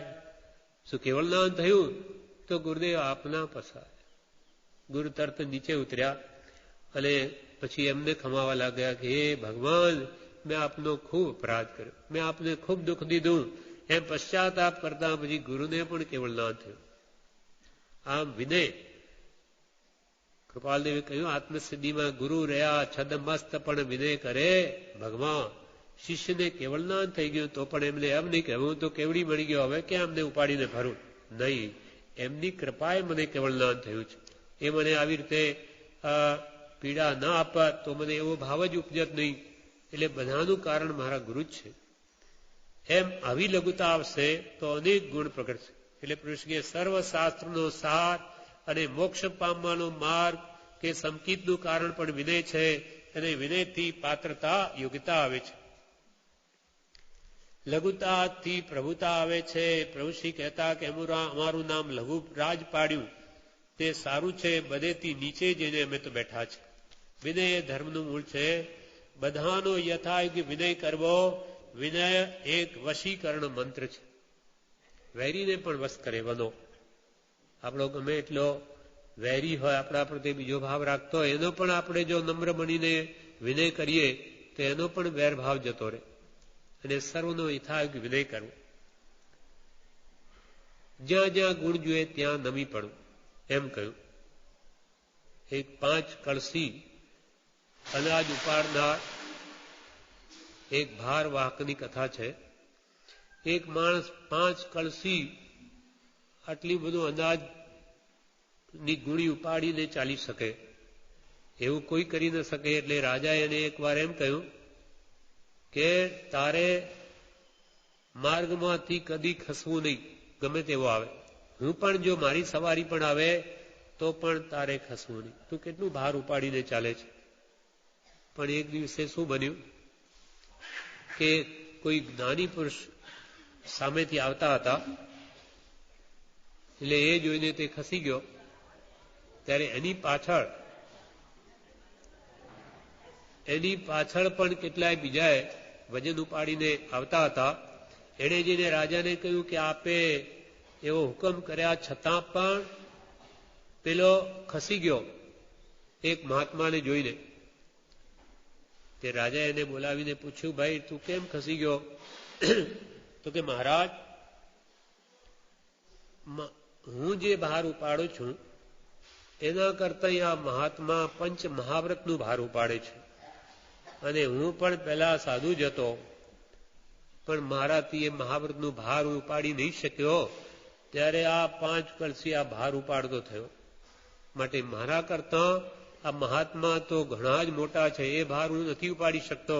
માટે એમનો વિનય કરવા માટે હું ખસી ગયો છું. માટે સર્વનો યથાયોગ્ય વિનય કરવો. પૂજ્ય શ્રી પત્ર સુદામો કહે છે, પ્રભુતા પામવાનો માર્ગ લઘુતા છે. વાસણ ઊણું હોય તો પાણી ભરાય. વાસણ કંઈ પણ ખાલી હોય તો પાણી ભરાય. પોતે જ માનમાં રહેતો હોય તો એનામાં વિનય ન હોય તો બીજા ગુણ ના આવે. માન જાય તો વિનય આવે, વિનય ગુણ આવે તો બધું પ્રાપ્ત થાય. પણ માનથી ભૂલી ગયો છે, હું તો મોટો ને બાકી બધા નાના. વિનય આવે તો બધા ગુણો દેખાય. મોટામાં મોટો દોષ માન છે. હું જાણું છું, હું ડાયો છું એમ માને, તેથી અટકી પડે છે. હું ડાયો છું એમ કરી કોઈ મોક્ષે ગયા નથી. જે લઘુ છે એટલે નાનો થાય તે જ મોક્ષની બારીમાં બેસી શકે. પોતાની પામરતા સમજે તો સદગુરુના ગુણોનું મહાત્મ્ય સમજાય. હું પામર અને આ પરમ ગુરુ પરમાત્મા છે, આવો ભાવ જ્યારે હૃદયમાં આવે ત્યારે જ એ જ્ઞાની ગુરુ પ્રત્યેને પરમ ઉલ્લાસ ભાવ આવે, ભક્તિ ભાવ પ્રગટે અને પોતે પણ તેવો જ્ઞાની થઈ શકે. એટલે બીજી ગાથામાં એમ કહ્યું, શુદ્ધ ભાવ મુજમાં નથી સર્વ તુજ રૂપ, નથી લઘુતા કે દીનતા, શું કહું પરમ સ્વરૂપ. હે ભગવંત, મારામાં શુદ્ધ ભાવ નથી. હું તો હંમેશા શુભાશુભ ભાવમાં જ રમું છું. તેમાં પણ મુખ્યત્વે તો અશુભ ભાવમાં જ રહું છું. આવા ભક્તિ ભજન વળી કરું ત્યારે શુભ ભાવમાં આવું, બાકી તો આખો દિવસ અશુભમાં જાય છે. તો મારામાં શુદ્ધ ભાવ ક્યાંથી આવે? શુદ્ધ ભાવ તો ઘણી મોટી વાત છે. તે જ્ઞાની પુરુષો ને એ ભાવ હોય છે. એવો ભાવ, શુદ્ધ ભાવ મારામાં નથી. માટે મને સર્વ તુજરૂપ નથી દેખાતા, મને બધામાં પરમાત્મા નથી દેખાતા. કારણ નથી લઘુતા કે દીનતા, શું કહું પરમ સ્વરૂપ. એવો શુદ્ધ ભાવ પણ મારામાં લઘુતા જ નથી, મારામાં નમ્રતા જ નથી. તો હે શુદ્ધ સ્વરૂપને પામેલા પ્રભુ, પરમ સ્વરૂપ, હું આપને શું કહું? એટલે કે મારામાં કેવા કેવા દોષો છે. નથી લઘુતા, નથી દીનતા, નથી શુદ્ધ ભાવ. તો એ મારામાં આવે એના માટે આપણે પરમ કૃપાળુ દેવ પ્રત્યે આવી પ્રાર્થના કરીએ છીએ. હવે એના પછીની ગાથા છે ત્રીજી. શુદ્ધ ભાવ મુજમાં નથી. શુદ્ધ ભાવ કેમ પ્રાપ્ત ન થયો અને લઘુતા અને દીનતા કેમ ન આવી, તેના કારણો ત્રીજી ગાથામાં બતાવે છે. કારણ કે મારામાં સદગુરુ દેવની મેં આજ્ઞા જ આરાધી નથી, તો મારામાં ગુણો ક્યાંથી પ્રગટે? મારામાં લઘુતા કે દીનતા કે શુદ્ધ ભાવ કેમ ના આવ્યો? તો કે મેં ગુરુદેવની આજ્ઞાને હૃદયમાં સ્થિર કરી નહીં, ઉપાસી નહીં. નથી આજ્ઞા ગુરુદેવની અચળ કરી ઉરમાહી, આપતણો વિશ્વાસ દ્રઢ ને પરમાદર નાહી. નથી આજ્ઞા ગુરુદેવની અચળ કરી ઉરમાહી. ગુરુદેવની આજ્ઞા શું છે? તો કે રાગ દ્વેષ ન કરવા. એ જ્ઞાની પુરુષની મુખ્ય આજ્ઞા છે. એટલે વિભાવથી મુકાવી અને સભામાં આવવું એ જ્ઞાનીની પ્રધાન આજ્ઞા છે. નથી આજ્ઞા ગુરુદેવની. ગુરુ મહાન એવા આત્મજ્ઞાની પુરુષની આજ્ઞાનું આરાધન મેં કર્યું નથી અને એની આજ્ઞાને મેં હૃદયમાં અચળ કરી નહીં, સ્થિર નહીં કરી. માટે મારામાં શુદ્ધ ભાવી ન આવ્યો કે નથી લઘુતા કે નથી દીનતા આવી. નથી આજ્ઞા ગુરુદેવની અચળ કરી રમાહી. અને આપની આજ્ઞાને મેં હૃદયમાં સ્થિર કરી નહીં. કેમ કે એવી આજ્ઞા ક્યારે ઉઠાવાય? તો કે મને સદગુરુ પ્રત્યે વિશ્વાસ આવે, દ્રઢતા આવે તો. આપતણો વિશ્વાસ દ્રઢ ને પરમાદર નાહી. આપની આજ્ઞા ઉઠાવી કેમ નહીં? તો કે મને આપના પ્રત્યે શું જોઈએ એવો વિશ્વાસ નથી, પ્રતીતિ નથી કે આપના પ્રત્યે જેવો જોઈએ એવો પરમ આદર ભાવ પણ નથી. તો આપની આજ્ઞા કેવી રીતે ઉઠાવી શકું? અને ખરેખર આજ્ઞા ઉઠાવવી એ જ ધર્મ છે. આણાએ ધમ્મો આણાએ તપવો. આજ્ઞાનું આરાધન એ ધર્મની આજ્ઞાનું આરાધન એ તપ છે. કૃપાલદેવ કહે, સત્પુરુષની આજ્ઞામાં વર્તવાનો જેનો દ્રઢ નિશ્ચય વર્તે છે તેને જ જ્ઞાન સમ્યક પરિણામી થાય છે. સમ્યક દર્શન કોને પ્રગટે? જે જ્ઞાની પુરુષની આજ્ઞા પ્રમાણે વર્તે તેને જ પ્રગટે.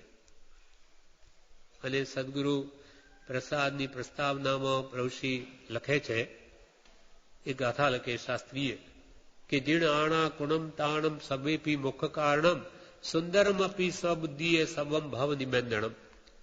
જીણ આણા, રાગ દ્વેષને અજ્ઞાન જેને જીતી લીધા છે એવા વિતરાગની આજ્ઞા સવેપી બધી જ મોક્ષ કારણ, બધી મોક્ષનું કારણ છે.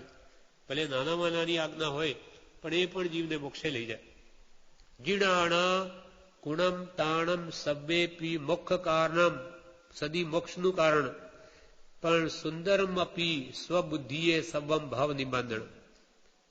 પણ આપણે ગમે એટલી આપણને સુંદર લાગતી હોય, આપણી મરજી પ્રમાણે કરવું, ગમે એટલું આપણને ગમતું હોય, પણ સવમ ભાવ નિબંધન, એ સંસારનું બંધન જ કરાવે. સવેપી જીણાણા કુણમ તાણમ સવેપી મોક્ષ કારણમ. પણ સુંદરમ અપી, પોતાને ઘણું સુંદર લાગે. સુંદર અપી, પણ સ્વબુદ્ધિએ, પોતાની બુદ્ધિએ વર્તું સ્વચ્છંદે. સુંદર અપી સ્વબુદ્ધિએ સબ્બમ ભાવ નિબંધન. બધું સંસાર વૃદ્ધિનું જ કારણ થાય છે. માટે આપણે ભક્તિ કરીએ છીએ તો પ્રભુશ્રીજીની આજ્ઞા જે પ્રમાણે અહીંયા કરી ગયા તેમજ ભક્તિ કરીએ છીએ. વાંચન પણ જે જ્ઞાની પુરુષોએ જે શાસ્ત્રો ઉપદેશ્યા તેનું જ કરીએ છીએ. કેમ કે જ્ઞાની જ આપણને સાચું માર્ગદર્શન આપી શકે. અહીંયા જે સવારની ભક્તિ તે પણ આજ્ઞા ભક્તિ, સાંજની, બપોરની, એટલે આપણે ઘરે બી કરીએ તો સમય હોય તો સવારની જ અહીંયા ભક્તિ ઉપદેશી તે પ્રમાણે જ કરીએ. સાંજે પણ કરીએ તો એ જ કરીએ. કેમ કે આ બધી જ્ઞાનીઓ દ્વારા નિર્ધારિત કરેલી છે. માટે એમાં કંઈ ભૂલ હોય નહીં. પણ સ્વમતી કલ્પનાએ ઘણું બધું સારું લાગતું હોય તેમાં વિશેષ કલ્યાણ નથી. એટલે જ્ઞાનીએ જેમ કહ્યું તેમ જ કરવું. કેમ કે રોકે જીવ સ્વચ્છંદ તો પામે, અવશ્ય મોક્ષ પામ્યા એમ અનંત છે ભાખ્યું જીન નિર્દોષ. નિર્દોષ એવા તીર્થંકરોએ પણ એ જ ભાખ્યું કે પોતાનો સ્વચ્છંદ રોકવો, પોતાનું ડાપણ મૂકી દેવું, જ્ઞાની કહે તેમ જ કરવું. રોકે જીવ સ્વચ્છંદ તો પામે, અવશ્ય મોક્ષ, જરૂર મુક્તિને પામે. કેમ? તો કે આપણને તો મોક્ષ માર્ગની ખબર જ નથી. કયો મોક્ષ માર્ગ કોને કહેવાય? આ અંતરંગ આત્મશુદ્ધિનો માર્ગ છે, અગમ અગોચર છે.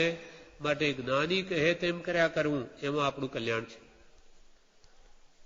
ગુરુનામ આજ્ઞા વિચારણીય, ગુરુની આજ્ઞામાં વિચાર હોય નહીં, પણ ગુરુ જ્ઞાની હોવા જોઈએ. તો એ જરૂર આપણે પણ તે દશાને પામીએ. આજ્ઞાનું ઘણું જ મહાત્મ્ય છે. એટલે અહીંયા કહ્યું કે નથી આજ્ઞા ગુરુદેવની અચળ કરી ઉરમાહી. નાની પુરુષની આજ્ઞાને ઉર એટલે મારા હૃદયમાં મેં અચળ એટલે સ્થિર એમ જ કરીશ. જ્ઞાની કે તેમ જ કરીશ. બધું મારાથી નહીં થાય તો થાય એટલું કરીશ, બીજાની ભાવના રાખીશ, પણ જે કરીશ તે જ્ઞાની કહે તેમ જ કરીશ. એટલો તો દ્રઢ નિશ્ચય આપણા હૃદયમાં જોઈએ. એટલે કે નથી આજ્ઞા ગુરુદેવની અચળ, અચળ એટલે સ્થિર, તે પ્રમાણે જ અચળ કરી ઉર્માહી. કૃપાલદેવ આના વિશે અનેક પત્રોમાં કે છે. ઉપદેશ છાયામાં કૃપાલદેવે કહ્યું, સદગુરુની આજ્ઞા વિના આત્માર્થી જીવના શ્વાસોશ્વાસ સિવાય બીજું ન ચાલે એવી જીનની આજ્ઞા છે. સત જેને પ્રાપ્ત છે એવા સદગુરુની આજ્ઞા વિના આત્માર્થી જીવના શ્વાસોશ્વાસ સિવાય, કેમ કે એ તો પ્રતિ ક્ષણે શ્વાસ ચાલે, એમાં આજ્ઞા કેવી રીતે લે? એટલે શ્વાસોશ્વાસ સિવાય બીજું ન ચાલે એવી જીનની આજ્ઞા છે. જીનેશ્વર ભગવંતે જે કહ્યું તેમ જ કરવા કહ્યું. મુખ્ય આજ્ઞા સ્મરણની છે, સહજાત્મ સ્વરૂપની આજ્ઞા છે. એટલે પ્રતિ ક્ષણનો સદુપયોગ કરવો હોય તો આપણે મંત્ર સ્મરણ પ્રતિ ક્ષણ અભ્યાસ પાડવો જોઈએ. શ્વાસોશ્વાસે સ્મરણ કરતા પાંચે પાતિક જાય જોને. શ્વાસોશ્વાસે સહજાત્મ સ્વરૂપ પરમ ગુરુ, સહજાત્મ સ્વરૂપ પરમ ગુરુ. આ શુદ્ધ આત્માનું ધ્યાન છે, પંચ પરમેષ્ઠીનું ધ્યાન છે. પરમ ગુરુ એટલે પંચ પરમેષ્ઠી બધા સહજ આત્મ સ્વરૂપ છે. અને એવો હું છું આ ભાવને આપણે કોઈ કાળમાં સેવ્યો નથી. એટલે આ કાળ, આ સમય જેટલો આપણો બાકી છે તેવા આત્મ ધ્યાનમાં, ગુરુ આજ્ઞામાં જો વ્યતીત કરીએ તો આપણું કલ્યાણ અવશ્ય થાય એવું છે. કેમ કે અનાદિકાળમાં આજે બીજું બધું ઘડી કર્યું પણ સ્વરૂપ સ્મરણ નથી કર્યું. એની સ્મૃતિ વારંવાર કરવી જોઈએ. કેમ કે મન છે તે પ્રતિક્ષણ કઈ ને કઈ વિચાર કરે છે, એ નવરું નથી રહેતું. હવે એને સારા વિચારો જો ન આપીએ તો ખરાબ વિચાર કરશે, અશુભ કરશે, કર્મબંધન કરશે નવા. એના કરતો શુદ્ધના લક્ષ્ય શુભમાં જ કેમ ન રહેવું? અને બીજા વિકલ્પો પણ ના આવે, મન પણ શાંત રહે, પ્રતિક્ષણ આત્મા આરાધના થાય, દેહાધ્યાસ છૂટે. અને છૂટે દેહાધ્યાસ, હું આત્મા છું, દેહ હું નહીં, હું સજાત્મ સ્વરૂપ છું.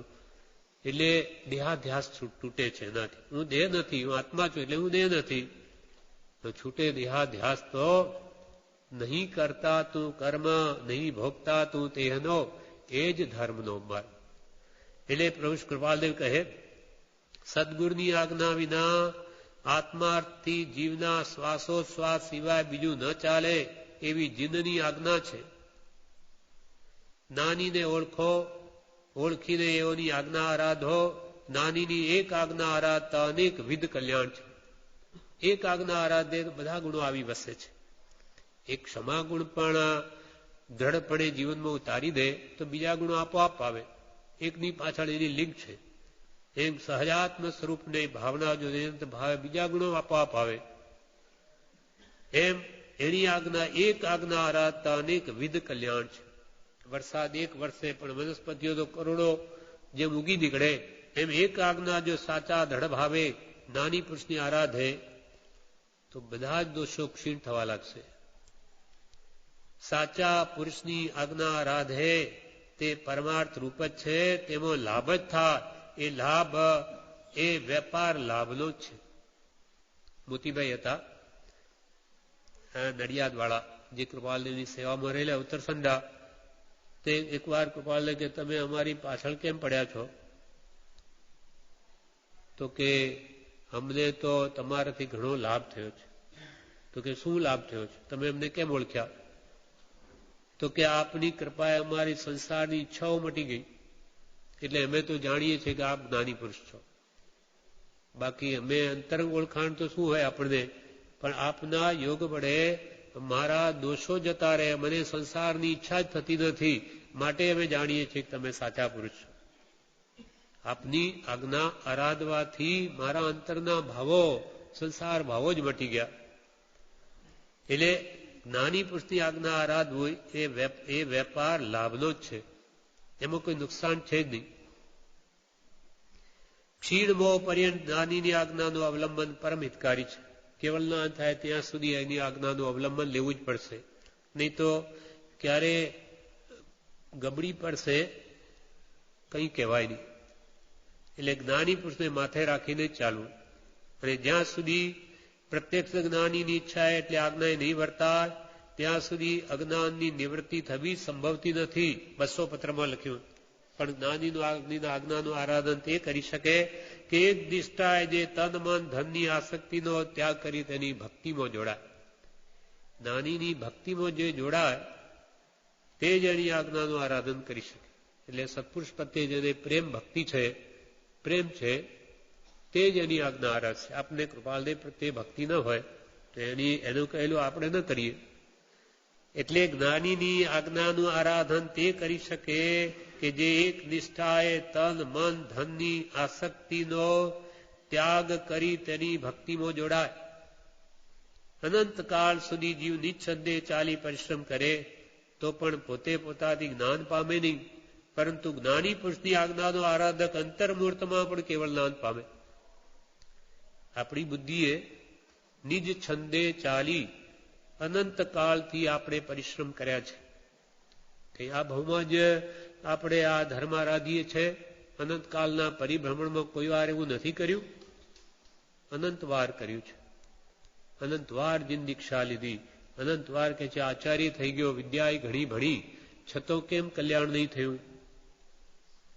આમ નિજ છંદે તો ઘણું કર્યું, પણ જ્ઞાની પુરુષની આજ્ઞાથી કર્યું નથી.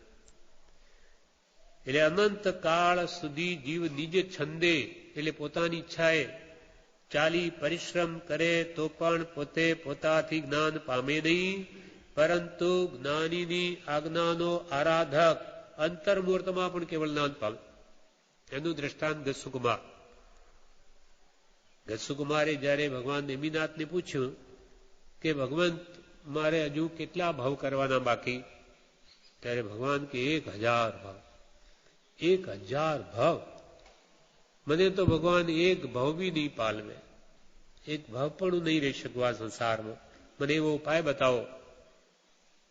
હવે આમ કર્મ તો 1000 ભાવ ચાલે એટલા છે, ધર કરવા પડે એટલા, પણ જ્ઞાની પુરુષની આજ્ઞાનો આરાધક અંતર્મૂર્તમાં પણ કેવળ જ્ઞાન પામે. એટલે ભગવાન તો ત્રિકાળ જ્ઞાની, એટલે ભગવાને કહ્યું કે જાઓ શમશાનમાં ધ્યાનમાં ઉભા રહો. એ જાણે છે ત્યાં ઉપસર્ગ આપશે, પોતે સમતા ભાવથી સહન કરશે અને અંતર્મૂર્તમાં કેવળ જ્ઞાન થશે અને મોક્ષે પણ ચાલ્યા જશે. તો એ આજ્ઞા તહતથી શિરોધારી કરી શમશાનમાં જઈને ઉભા રહી ગયા.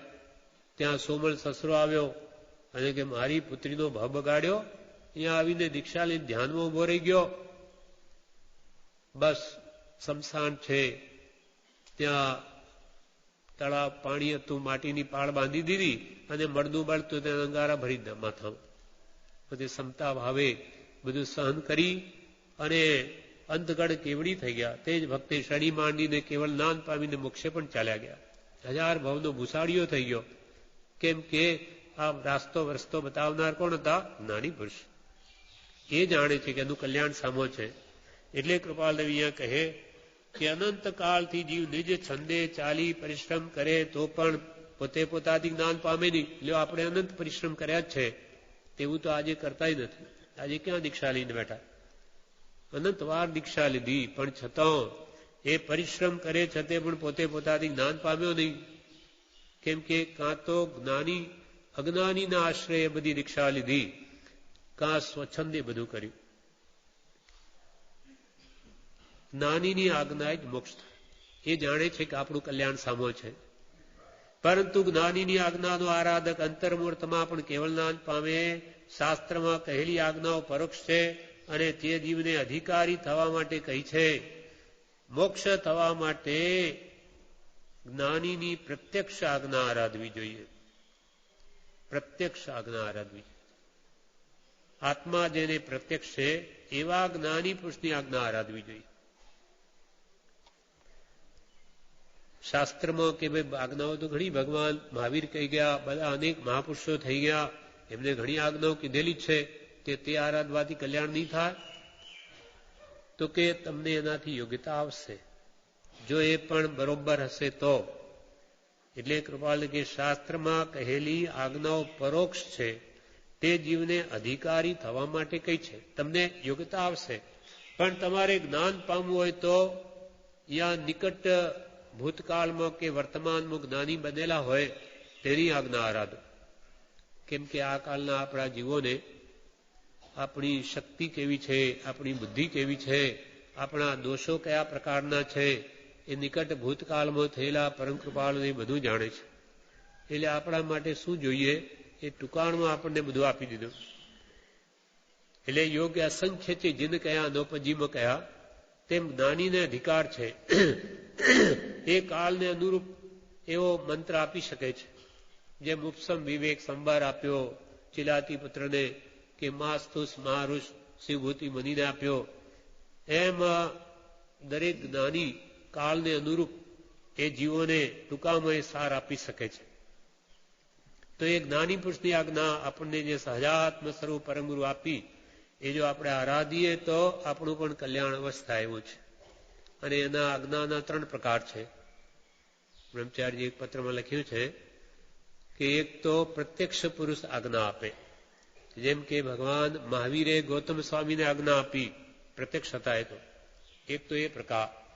બીજો પ્રકાર છે કે ભગવાને ગૌતમ સ્વામીને કહ્યું કે જાઓ દેવ શર્માને આ પ્રમાણે એને સમજાવો, કલ્યાણ અથવા આજ્ઞા આપી આવો.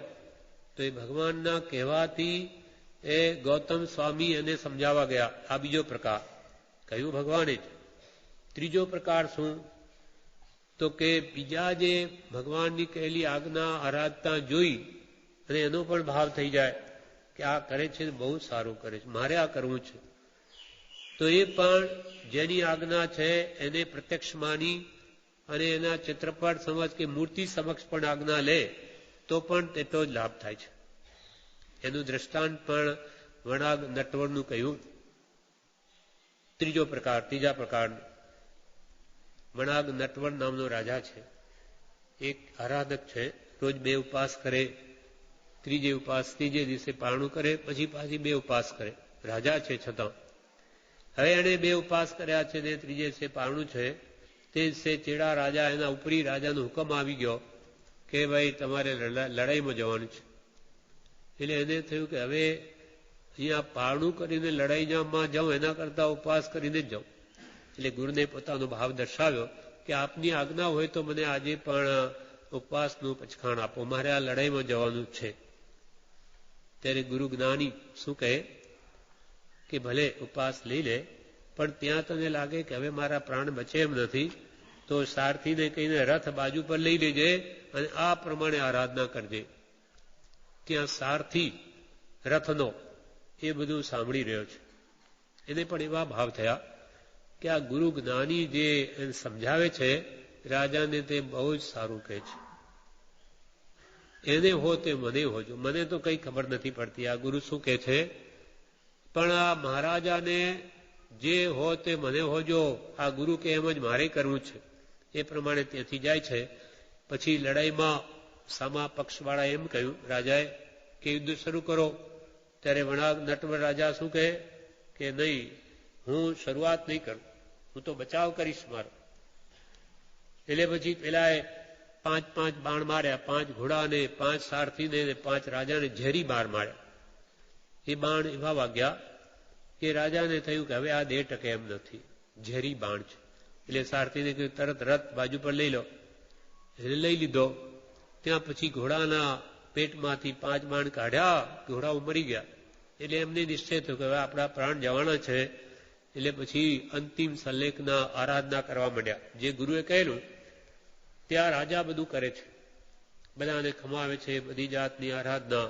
પણ પેલો સારથી શું કરે, એ પણ ભાવ કરે કે આ કરે છે તે બધું મને હોજો, મને કાંઈ ખબર નથી. આ રાજાને હોજો તે મને હોજો, જેમ ગુરુએ તે કહ્યું તેમ જ મારે કરવું છે. પછી આ બધી આરાધના કરતા રાજાએ પોતાના અંદરથી 5 બાણ કાઢ્યા, તેમ સારથીએ કાઢ્યા, બેના પ્રાણ છૂટી ગયા. હવે શું થયું, રાજાએ તો ઘણું પુણ્ય કરેલું છે, આરાધક હતો, એટલે એ મરીને તો સ્વર્ગમાં જાય છે, એ તો હજુ દેવલોકમાં છે. જ્યારે સારથી એ તો સીધો મહાવીર ક્ષેત્રમાં જ જન્મ્યો. કેમ તો કે એને તો બિચારાને કોઈ પુણ્ય કરેલું નહોતું, એવું દેવલોકમાં જવા એવું, પણ આ અંતિમ આરાધના એવા ભાવથી માત્ર કરી કે સીધો મહાવીર ક્ષેત્રમાં ગયો અને ત્યાં દીક્ષા લઈને મોક્ષે પણ જતો રહ્યો. એનું તો વહેલું કલ્યાણ થઈ ગયું. જેમ પ્રભુશ્રી કે ભોળા બાળાનું કામ થઈ જશે અને ડાયા ડાપણ કરનારા રહી જશે. એમ આપણને પણ આ ત્રીજો પ્રકાર જે છે આજ્ઞાનો, આજે જે ત્યાં શિલાલેખ મૂકેલો છે, એમ આપણે એની આગળ પણ કૃપાળદેવને રૂમાણી એમની આજ્ઞાએ કે ભાઈ આ પ્રણાલી જે કૃપાળુદેવની આજ્ઞા પ્રભુશ્રી મારફત, પછી બ્રહ્મચારીજી મારફત, હવે કોઈ આપનાર નથી, તો આ સાચું છે એમ માનીને જે કૃપાળને ગુરુ માનીને આજે પણ જે આજ્ઞા ગ્રહણ કરે તો એટલો જ લાભ છે. એમાં કોઈ ન્યૂન નથી, કમી નથી. એટલે આજ્ઞાના 3 પ્રકાર. એટલે જ્ઞાની પણ આજ્ઞા પ્રત્યક્ષ જ્ઞાનીની હોવી જોઈએ. આત્મા જેને પ્રત્યક્ષ છે તે પ્રત્યક્ષ જ્ઞાની. એનો અર્થ આજકાલ બહુ વિપરીત થાય છે. પ્રત્યક્ષ એટલે આપણા જેવા. હવે અંદરમાં જ્ઞાન છે કે નહીં કોણે જોયું, પણ કે ભાઈ પ્રત્યક્ષ જોઈએ. આપણે કૃપાળને કહી ગયા ને પ્રત્યક્ષ વગર કલ્યાણ નહીં થાય. પણ પ્રત્યક્ષ જ્ઞાની એમ કહ્યું છે. પ્રત્યક્ષ આપણા જેવા માણસ નહીં. એને જ્ઞાન પામેલા છે કે અંતરાત્મ ગુણ જોઈએ એ નથી જોવાતું. એટલે કેટલાય જણા એનો દુરુપયોગ કરીને પોતે જ્ઞાની થઈ બેઠા છે પ્રત્યક્ષના નામે. કૃપાલદેવ તો પરોક્ષ થઈ ગયા. પણ અહીંયા બ્રહ્મચારીએ એનો ખુલાસો કર્યો કે પ્રત્યક્ષ એટલે જેને આત્મા પ્રત્યક્ષ છે, પ્રગટ છે, સાક્ષાત છે, અનુભવમાં છે એવા જ્ઞાની પુરુષની આજ્ઞા. તેનાથી કલ્યાણ થાય. અનંત કાળથી જીવ રખડે છે છતાં મોક્ષ થયો નહીં. જ્યારે જ્ઞાની એક અંતર્મૂર્તમાં પણ મુક્તપણું બતાવ્યું. કોઈ પ્રકારે જ્ઞાન સદગુરુનો શોધ કરવો, શોધ કરીને તેના પ્રત્યે તન મન વચન અને આત્માથી અર્પણ બુદ્ધિ કરવી, તેથી જ તેની જ આજ્ઞાનું સર્વ પ્રકારે નિશંકતાથી આરાધન કરવું અને તો જ સર્વ માઇક વાસનાનો ભાવ થશે એમ સમજ. ત્રિભુવનભાઈ હતા, પરમ કૃપાલદેવના સમાગમી હતા, ખંભાતના મુમુક્ષુ. એ બીમાર હતા. ત્યારે બ્રહ્મચારીજીએ સાંભળ્યું કે એમની તબિયત સારી નથી, એટલે ત્યાં ગયા, એમને મળ્યા. ત્યારે એ શું કે મને કોઈ સત્સંગ નથી અહીંયા અને મારે હવે શું કરવું? હું પરમગુરુ નિર્ગ્રંથ જપું કે આત્મ ભાવના ભાવતા જીવ લે કેવલના જપું? ત્યારે બ્રહ્મચારીજી કહે છે બોધામૃત ભાગ 1માં, ત્યારે મેં કહ્યું કે પ્રભુ શ્રીજીને કૃપાળુદેવે આ સહજાત્મ સ્વરૂપ પરમગુરુ મંત્ર આપ્યો છે અને બીજાને પણ આપવા પ્રભુ શ્રીજીને જણાવ્યું છે કૃપાળને, માટે તમે પણ એ જપો. ત્યારે ત્રિભુવનભાઈ કહે કે આ તો કૃપાલે મારા માટે જ આપી ગયા છે. એવો ભાવ આવ્યો. અને પછી તે મરતા છેલ્લી ઘડી સુધી એ મંત્રમાં જ એમણે ધ્યાન રાખ્યું. તો એ જ મંત્ર આપણને મળ્યો છે. પ્રભુ કે અમે મંત્ર આપીએ છીએ તો આત્મા જ આપીએ છીએ. હવે એની જો ઉપાસના આપણે કરીએ આજ્ઞાની તો આત્મા પ્રગટ થાય એવું છે. એટલે આ કોઈ અદભુત ચીજ આપણા હાથમાં આવી ગઈ છે. એનો જેટલી ઉપાસના કરીશું આપણા કલ્યાણ માટે છે. આજ્ઞા વડે જ કલ્યાણ થાય. એના પર એક વંકચૂલનું દ્રષ્ટાંત છે. ફરી વંકચૂલ નામનો એક રાજાનો પુત્ર, રાજપુત્ર છે, રાજાનો દીકરો છે, પણ વ્યસની થઈ ગયો. એટલે રાજાએ એને દેશ નિકાળ જા, નીકળી જા મારા રાજ્યમાંથી. એ પોતાની પત્ની અને પોતાની બહેનને સાથે લઈને નીકળી ગયો. કઈને જંગલમાં ગયો તો ત્યાં ભીલ લોકો એને અપનાવી લીધો, એનો ઉપરી બનાવી દીધો, રાજા બનાવી દીધો ભીલોનો. ત્યાં એ રહે છે, ચોરીઓ લૂંટફાટ કરે, દિવસ ગાળે. ત્યાં એક મહાત્મા આવ્યા. તે કે ભાઈ અમારે આ ચોમાસું પૂરું થવા આવી ગયું છે, માટે અમે 4 મહિના રહેવા ઈચ્છીએ છીએ, અમને જગ્યા આપો. ત્યારે પેલો ક્ષત્રિય પુત્ર છે, એટલે કે તમે આ રહો, પણ તમારે કોઈને ઉપદેશ આપવો નહીં. અહીંયા અમારા બધાને ચોર લોકો ભીલો એમ ઉપદેશ નહીં આપો. તો કે કઈ નહીં, અમારે તો અમારી આરાધના માટે રહીએ છીએ, પણ તમારે અમે રહીએ ત્યાં સુધી કોઈ હિંસા કરવી નહીં અહીંયા. તો કે એમ કરીશું અમે પણ. આમ 4 મહિના વીતી ગયા. હવે વિહાર કરવા માંડ્યા. ત્યારે પેલો પણ આમ સભ્યતાની ખાતર એમને વળાવવા આવે છે. રાજપુત્ર છે, વળાવવા આવ્યો. ત્યારે મહાત્મા કહ્યું કે તમે કઈ પ્રતિજ્ઞા લો. તો કે શાની પ્રતિજ્ઞા મહારાજ? નાની પુરુષ છે, જાણે છે એમાં હિત છે. તે કે 4 પ્રતિજ્ઞા લો. તો કે શું લેવું? તો કે એક તો અજાણ્યું ફળ ખાવું નહીં. બીજું, કોઈને ઘા કરવો હોય તો 7 ડગલા પાછળ હટીને કરવો. ત્રીજું, રાજાની રાણીને સેવવી નહીં. ચોથું, કાગડાનું માંસ ખાવું નહીં. તો કે એ તો હું પાળીશ, એમાં કઈ મોટી વાત નથી. આ પ્રમાણે પ્રતિજ્ઞાઓ લઈ લીધી. હવે શું બને છે, જ્ઞાની જાણે છે કે એમાં એનાથી લાભ થશે. પછી એકવાર લૂંટફાટ કરતા મોડું થયું, જંગલમાં આવ્યા, ત્યાં બીજા બધા ચોરોએ ભીલોએ ફળ લાવ્યા કે ભૂખ બહુ લાગી. ત્યારે પૂછ્યું એને કે ભાઈ કયું ફળ, શું નામ? તો કે એ તો અમને ખબર નથી, કોઈ અજાણ્યું ફળ છે. તો કે મારે એની પ્રતિજ્ઞા, હું નહીં ખાઉં. એણે નહીં ખાધું, પણ જેણે જેણે ખાધું તે બધા મરી ગયા. એટલે કે જુઓ, આહા, જ્ઞાની પુરુષની શું દીર્ઘદ્રષ્ટિ. એની એક આજ્ઞા પાડી જીવતો રહી ગયો. બીજી વાર શું બન્યું, કોઈને ત્યાં ચોરી કરવા ગયેલા, મોડા ઘરે આવ્યા, ત્યારે એની બહેન એ આ વંકચૂલનો જ વેશ પહેરી પુરુષનો અને પોતાની ભાભી સાથે સૂઈ ગઈ.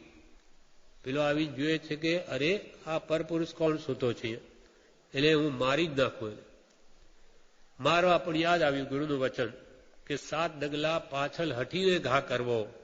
એટલે તલવાર ઉંચકીને 7 ડગલા પાછળ જતો હતો કે પેલી અથડાઈ દિવાલને, કે પેલી જાગી ગયા બે જણા. એટલે બહેન ઉઠીને બોલી કે અરે ભાઈ તમે આવી ગયા? તે ભાઈ કે અરે ત્યાં શું પહેર્યું છે? તો કે હું નાટક જોવા ગયેલી, તો તમારો વેશ પહેરીને ગયેલી, તો મને કોઈ કન્નડગત ન કરે. પછી મોડું થઈ ગયું એટલે હું ભાભી સાથે સૂઈ ગઈ. ત્યારે એને ખ્યાલ આવ્યો કે ઓહો, શ્રી ગુરુએ મને કેવી આજ્ઞા આપી, નહીં તો બેને આજે મારી નાખત. જેમ જેમ ભાવ વધે છે ગુરુ પ્રત્યે આજ્ઞાનું મહાત્મ્ય લાગે.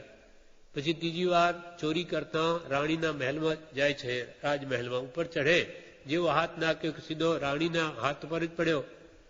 રાણીને એ પણ રાજપુત્ર હતો એટલે એનો કોમલ હાથ લાગ્યો. એને ખોટી માંગણી કરી એની સાથે સંગની. પેલાએ મના કરી, તું કોણ છે? તો કે રાજાની રાણી.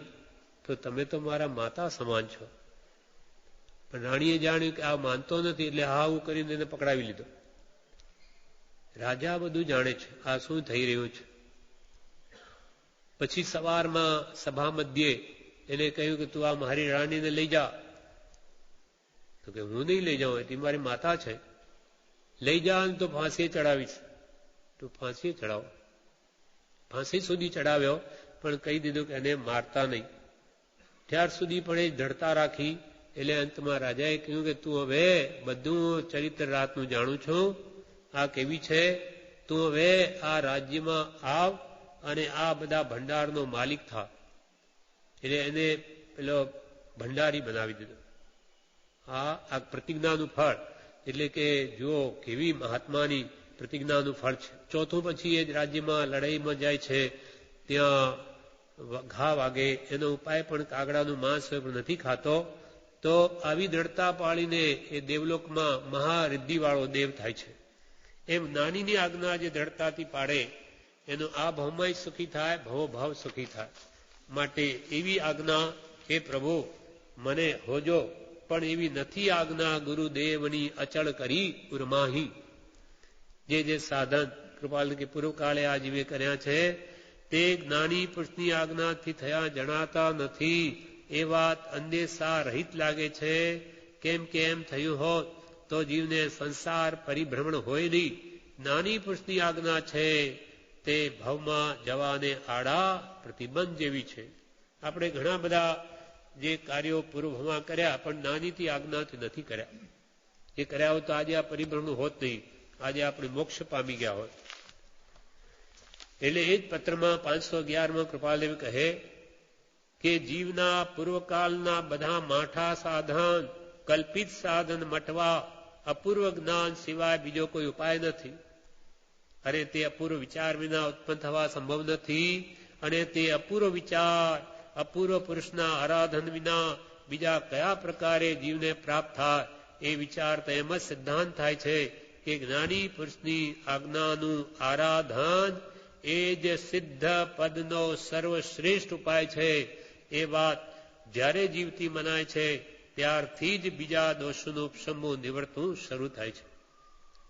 પૂર્વકાલે જે કંઈ આપણે કલ્પિત સાધન કર્યા એ પૂર્વે કોઈ દિવસ જ્ઞાન ન થયું એવા આત્મજ્ઞાન સિવાય કદી જાય નહીં. અને આત્મજ્ઞાન અપૂર્વ વિચાર આવ્યા વગર થાય નહીં. અને અપૂર્વ વિચાર પણ અપૂર્વ પુરુષની આજ્ઞાનું આરાધન કર્યા વિના આવે નહીં. માટે કૃપાલ કે એવો સિદ્ધાંત થાય છે કે જ્ઞાની પુરુષની આજ્ઞાનું આરાધન કરવું એ સિદ્ધ પદ પ્રાપ્તિનો સર્વશ્રેષ્ઠ ઉપાય છે. સિદ્ધ પદ મેળવવું હોય જ્ઞાનીની આજ્ઞા આરાધો તો બધું જ સુલભ છે. જીવ ખોટા સંગથી, કૃપાલદેવ કહે છે, જીવ ખોટા સંગથી અને અસદગુરુથી અનાદિકાળથી રખડ્યો છે. માટે સાચા પુરુષને ઓળખવા. સાચા પુરુષ કેવા છે? સાચા પુરુષ તો તે કે જેને દેહ પરથી મમત્વ ગયું છે, જ્ઞાન પ્રાપ્ત થયું છે. આવા જ્ઞાની પુરુષની આજ્ઞાએ વર્તે તો પોતાના દોષ ઘટે અને કશાયથી મોડા પડે, પરિણામે સમ્યક તો થાય. જ્ઞાની પુરુષને કે જે ઓળખો. પણ સાચા ગુણી કોણ? કે જેને દેહ પરથી મમત્વ ગયું. જેમ કે કૃપાલદેવ, અમે દેહધારી છીએ કે કેમ તે સંભાળીએ તાળીએ માંડ જાણી છે. દેહાભિમાને ગલિતે વિજ્ઞાતે પરમાત્મની યત્ર યત્ર મનો યાતિ તત્ર તત્ર સમાધ. જેનું દેહ પ્રત્યે અભિમાન ગળી ગયું, દેહ ભાવ ગયો, તેનું મન જ્યાં જ્યાં જાય છે ત્યાં સમાધિ છે. એવા પરમ પુરુષ આપણને મળ્યા છે. એમની આજ્ઞાનું આરાધન જો આપણે કરીએ તો ટૂંકામાં આપણું કામ થઈ જાય એવું છે. એટલે કૃપાલદેવ કે છે પત્રાંગ 885માં, ઘણા શાસ્ત્રો અને વાક્યોના અભ્યાસ કરતા પણ જો જ્ઞાની પુરુષોની એક એક આજ્ઞા જીવ ઉપાસે તો ઘણા શાસ્ત્રથી થતું ફળ સહજમાં પ્રાપ્ત થાય. ઘણા શાસ્ત્રો વાંચવું અને ઘણા વાક્યોનો અભ્યાસ કરવું એના કરતા જ્ઞાની જે કયું કરવા માંડે ને એક એક તેનો નીવડો આવતો રહે. બાકી શોધખોળમાં નહીં તો આખું જીવન પૂરું થઈ જશે. આજ્ઞા આરાધના વિશેષ સમય હોય તો ભલે મહાપુરુષોના શાસ્ત્રો વાંચવા, બાકી આ કૃપાલજીનું વચનામૃત, ઉપદેશામૃત ને બોધામૃત એમાં બધા જ શાસ્ત્રો આવી ગયા. બધા શાસ્ત્રોનો સાર, નિચોડ એ મહાપુરુષે આ બધા શાસ્ત્રો વાંચ્યા છે તે આપણને એનો અર્ક આપ્યો છે કે ભાઈ આટલું કરો, આનું આ ઘૂંટ્યા કરો તો તમારું કામ થઈ જશે. શિવભૂતિ મુનિ એની બુદ્ધિ ક્યાં ચાલતી હતી? એટલે માં રૂસ માં તુસ આટલો જ મંત્ર આપ્યો. કોઈ પણ રોષ કરવો નહીં, કોઈ પણ તુષ્ટમાન થવું નહીં, એટલે રાગદ્વેષ કરવા નહીં, એ પણ ભૂલી ગયા. એટલું યાદ નહીં રહ્યું. માસ્તુસ કરતા થઈ ગયા. પણ મનમાં શું છે? મારા જ્ઞાની પુરુષની, મારા ગુરુની આજ્ઞા આરાધું છું. એવો સાચો અંતરનો ભાવ હોવાથી એક બાઈ અડદ ઉપડે છે તો શું કરે? તો કે હું તો આ ફોતરા અને અડદ ભિન્ન કરું છું, એટલે માસ્તુસ ભિન્ન કરું. હું માસ્તુસ તો હું બોલું, હું કોઈ ભિન્ન તો નથી કરતો. એટલે વિચારમાં ચડ્યા અને એને થયું કે આત્મા એ દાળ જેવો, માંસ જેવો તો આત્મા, અને તુષ એટલે ફોતરા જેવો દેહ, એ બે જુદા છે. એટલે ભક્તિ એવી વસ્તુ છે, પ્રેમ એ જ્ઞાનને નિર્મળ કરે. એમ કરતા કરતા એટલું બધું જ્ઞાન નિર્મળ થઈ ગયું કે એને પણ જડ ચેતન વિવેક થઈ ગયો અને વિચારમાં ચડીને કેવળ જ્ઞાન થઈ ગયું, જેને એક શબ્દ યાદ નથી રહેતો. એટલે પ્રભુશ્રી કે ભક્તિ, પરમ પ્રેમ રૂપા ભક્તિ આવી ગઈ, તેનું તો કામ સહેજમાં પતી ગયું. એટલે આ બધું જાણીને આપણે જ્ઞાની પુરુષો પ્રત્યે પ્રેમ પ્રગટાવો છે. એના ગુણો પ્રત્યે જો રાગ આવે તો બધું જ સહજમાં સવળું થઈ જાય. આજ્ઞાના પાઠમાં પ્રજ્ઞાવનમાં કે છે, વદ્દો સદગુરુ રાજ અતિ ઉલ્લાસથી રે, રતિ ઉલ્લાસથી રે, રહું આજ્ઞા વસ રોજ, બચું ભવ ત્રાસથી રે, બચું ભવ ત્રાસથી રે. આજ્ઞા વિના ભવ હેતુ બને વ્રતાદી મહારે, બને વ્રતાદી મહારે.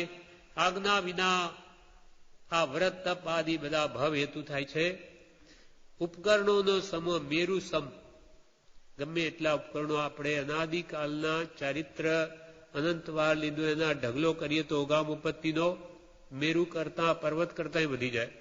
ઉપકરણોનો સમૂહ મેરુ સમજો આહારે, મેરુ સમજો આહારે. ભૂત ભવિષ્ય, ભૂત ભાવ પુરુષાર્થ થયો નિષ્ફળ.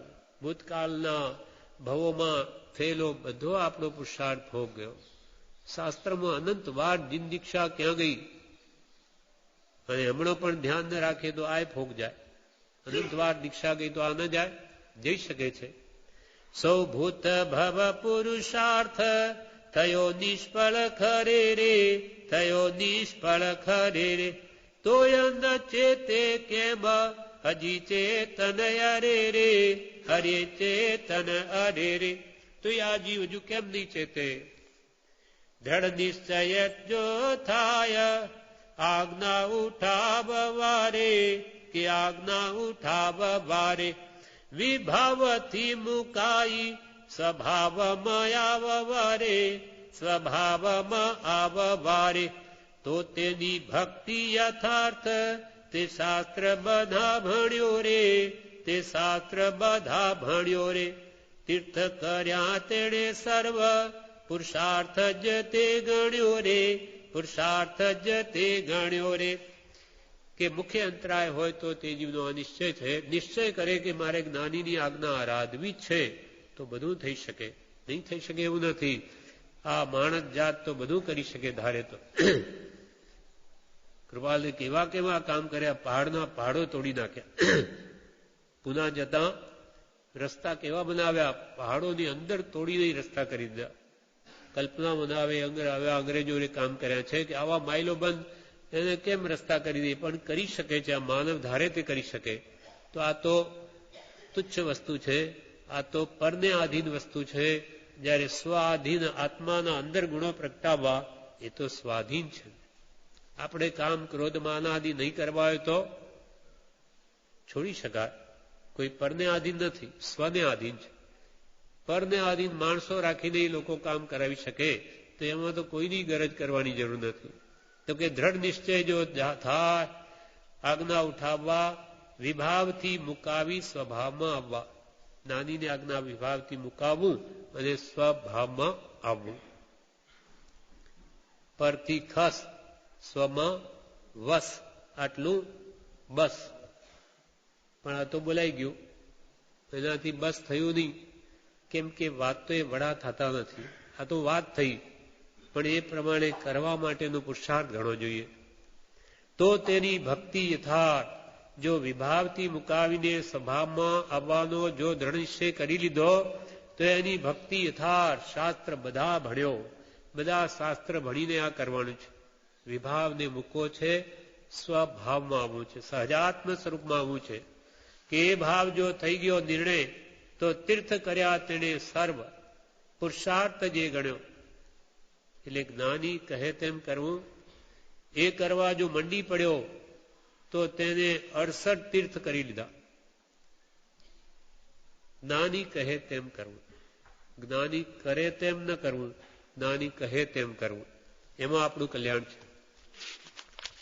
એકવાર કૃપાલને જોઈને ખંભાતમાં બધા મુમુક્ષો પણ આવું બાંડિયું સીવડાવીને આવી ગયા. પેલો બંડીવાળો ફોટો છે ને કૃપાલ 23 વર્ષનો, એટલે બધા જાણે કૃપાલને આપણે પણ એવું પહેરીએ. ત્યારે કૃપાલને કે એવું કરવાનું નથી. કઈ બંડીમાં જ્ઞાન નથી કે ભાઈ બંડી પહેરીને આવી ગયા એટલે કૃપાલની દશા આવી ગઈ. મુનિનો વેશ પહેરી લે તેથી મુનિ પણ આવી જાય. અંતરંગ આત્મશુદ્ધિ કરવાની છે. તે ગુરુ કરે એમ ન કરવું, ગુરુ કહે એમ કરવું. નથી આજ્ઞા ગુરુદેવની અચળ કરી ઉર્માહી. હજારો અહીંયા એક વાત કે છે, પ્રભુશ્રી એમ બોલ્યા કે કૃપાળુ દેવની આજ્ઞા, પરમ કૃપાળુ દેવનું શરણું છે તે માની છે સૌ સંપે મળીને રહેજો. ત્યારે અમુક મુમુક્ષુ પ્રભુશ્રીની સેવા કરતા હતા. જ્યારે ભાઈલાલભાઈ આવ્યા સોનાવાળા, એ કે હું સેવા કરું, વારંવાર જાય પગ પકડવા. ત્યારે પ્રભુશ્રી કે બેસ, તારા થોડી વાર થાય રહેવાની, પછી બીજાને જોઈએ એટલે હું કરું. પ્રભુશ્રી કે બેસ. પછી પ્રભુશ્રી કે પ્રભુ આજ્ઞા ચઢે કે સેવા ચઢે? ત્યારે જે સેવા કરતા હતા એ શું કહે? સેવા ચઢે. અમે સેવા કરીએ છીએ એ ચઢે. ત્યારે પ્રભુશ્રી કહે આજ્ઞા ચઢે. અમે કહીએ એમ કરો, એમાં કલ્યાણ છે. બ્રહ્મચારીજીને એકવાર પ્રભુશ્રી એમ કહ્યું કે મારા બરડા ઉપર પગ મૂક. બ્રહ્મચારી મૂકે નહીં. કે જાણે આવા મહાપુરુષ ઉપર હું પગ મૂકું. ત્યારે પુરુષે શું કર્યું? મોઢું ખોલ્યું, જીભ કાઢી કે અલ્યા અહીંયા પગ મૂક. ત્યારે બ્રહ્મચારી સમજી ગયા કે હો, નહીં તો આજ્ઞા ઉપર પગ મૂક. અમે કહીએ છીએ કે તું અહીંયા પગ મૂક, એ નથી મૂકતો તો તું મોઢા અમારી આજ્ઞા ઉપર પગ મૂકે છે. એમ નાની કહે તેમ કરવું, એમાં આપણું કલ્યાણ છે. ગુરુનામ આજ્ઞા વિચારણીય, નાની બધું આપણા ભલા માટે જ કે છે એમ માનીને જે કે સ્વીકારી લેવું અને એમ કરવા મંડી પડવું. કેમ કે આપણી પાસે સમય એવો ઓછો છે, એટલે હવે બહુ શોધખોળ કર્યા વગર જો આપણે કૃપાલને સાચા પુરુષ છે તો લઈ માંડવું, રાત ને દાડો એની આજ્ઞામાં જ તન્મય રહેવું. તો આ બહુ ટૂંકાણમાં આપણું કામ જે અનંતકાળમાં નહીં થયું તે આ ભૂમો થઈ જશે. એક એક સમયનો સદુપયોગ કરવો હોય તો મંત્ર એવી અદભુત વસ્તુ છે કે સહજ આત્મ સ્વરૂપ પ્રગટાવી લે એવું કામ થઈ જાય એવું છે. એટલે પ્રભુશ્રી કે કોણ એવો ભાગ્યો હશે કે જેને મરણ સમયે આ મંત્ર ન રૂચે. પણ એવા બી છે આખી જિંદગી કર્યું અને અંતે ન રૂચે, કારણ કે જિંદગીમાં એને બરોબર ભાવ સહિત નથી કર્યું. ખાલી ઉપલક કર્યું હોય તો મરણ વખતે રહસ્યભૂત મતિ આવીને એને ગમે નહીં. બાકી આપણે તો આખી જિંદગી એવું દ્રઢ કરવું મંત્ર સ્મરણ કે અંત વખતે એ જ ગમે. નહીં તો પુરુષ કે કોણ અભાગ્યો હોય કે જેને અંત વખતે એ શબ્દો ન ગમે. તો ભાઈ શું ગમે? સંસારમાં મોહ હોય તો એનો ભાવ અસમાધિમણ થાય, ભાવ ભ્રમણ વધી જાય, દુર્ગતિ થાય. એટલે અંતમાં એ જ ગમે. એ પ્રયાસ આપણને હમણાંથી જ નિરંતર કરીશું તો અંત વખતે એ આવે છૂટકો. રહસ્યભૂત મતિ અંત વખતે આવશે જ, અને કોઈ કાળે નહીં થયું એવું સમાધિ મરણ થઈ જશે. અને એક ભાવનું સમાધિ મરણ સર્વ ભાવના અસમાધિમણ ટાળશે. આ મોટામાં મોટો લાભ છે, આપણે હવે ચૂકવો નથી. આ પ્રમાણે સમય થયો જ. હવે બીજું આવતીકાલે લઈશું. સદગુરુ દેવ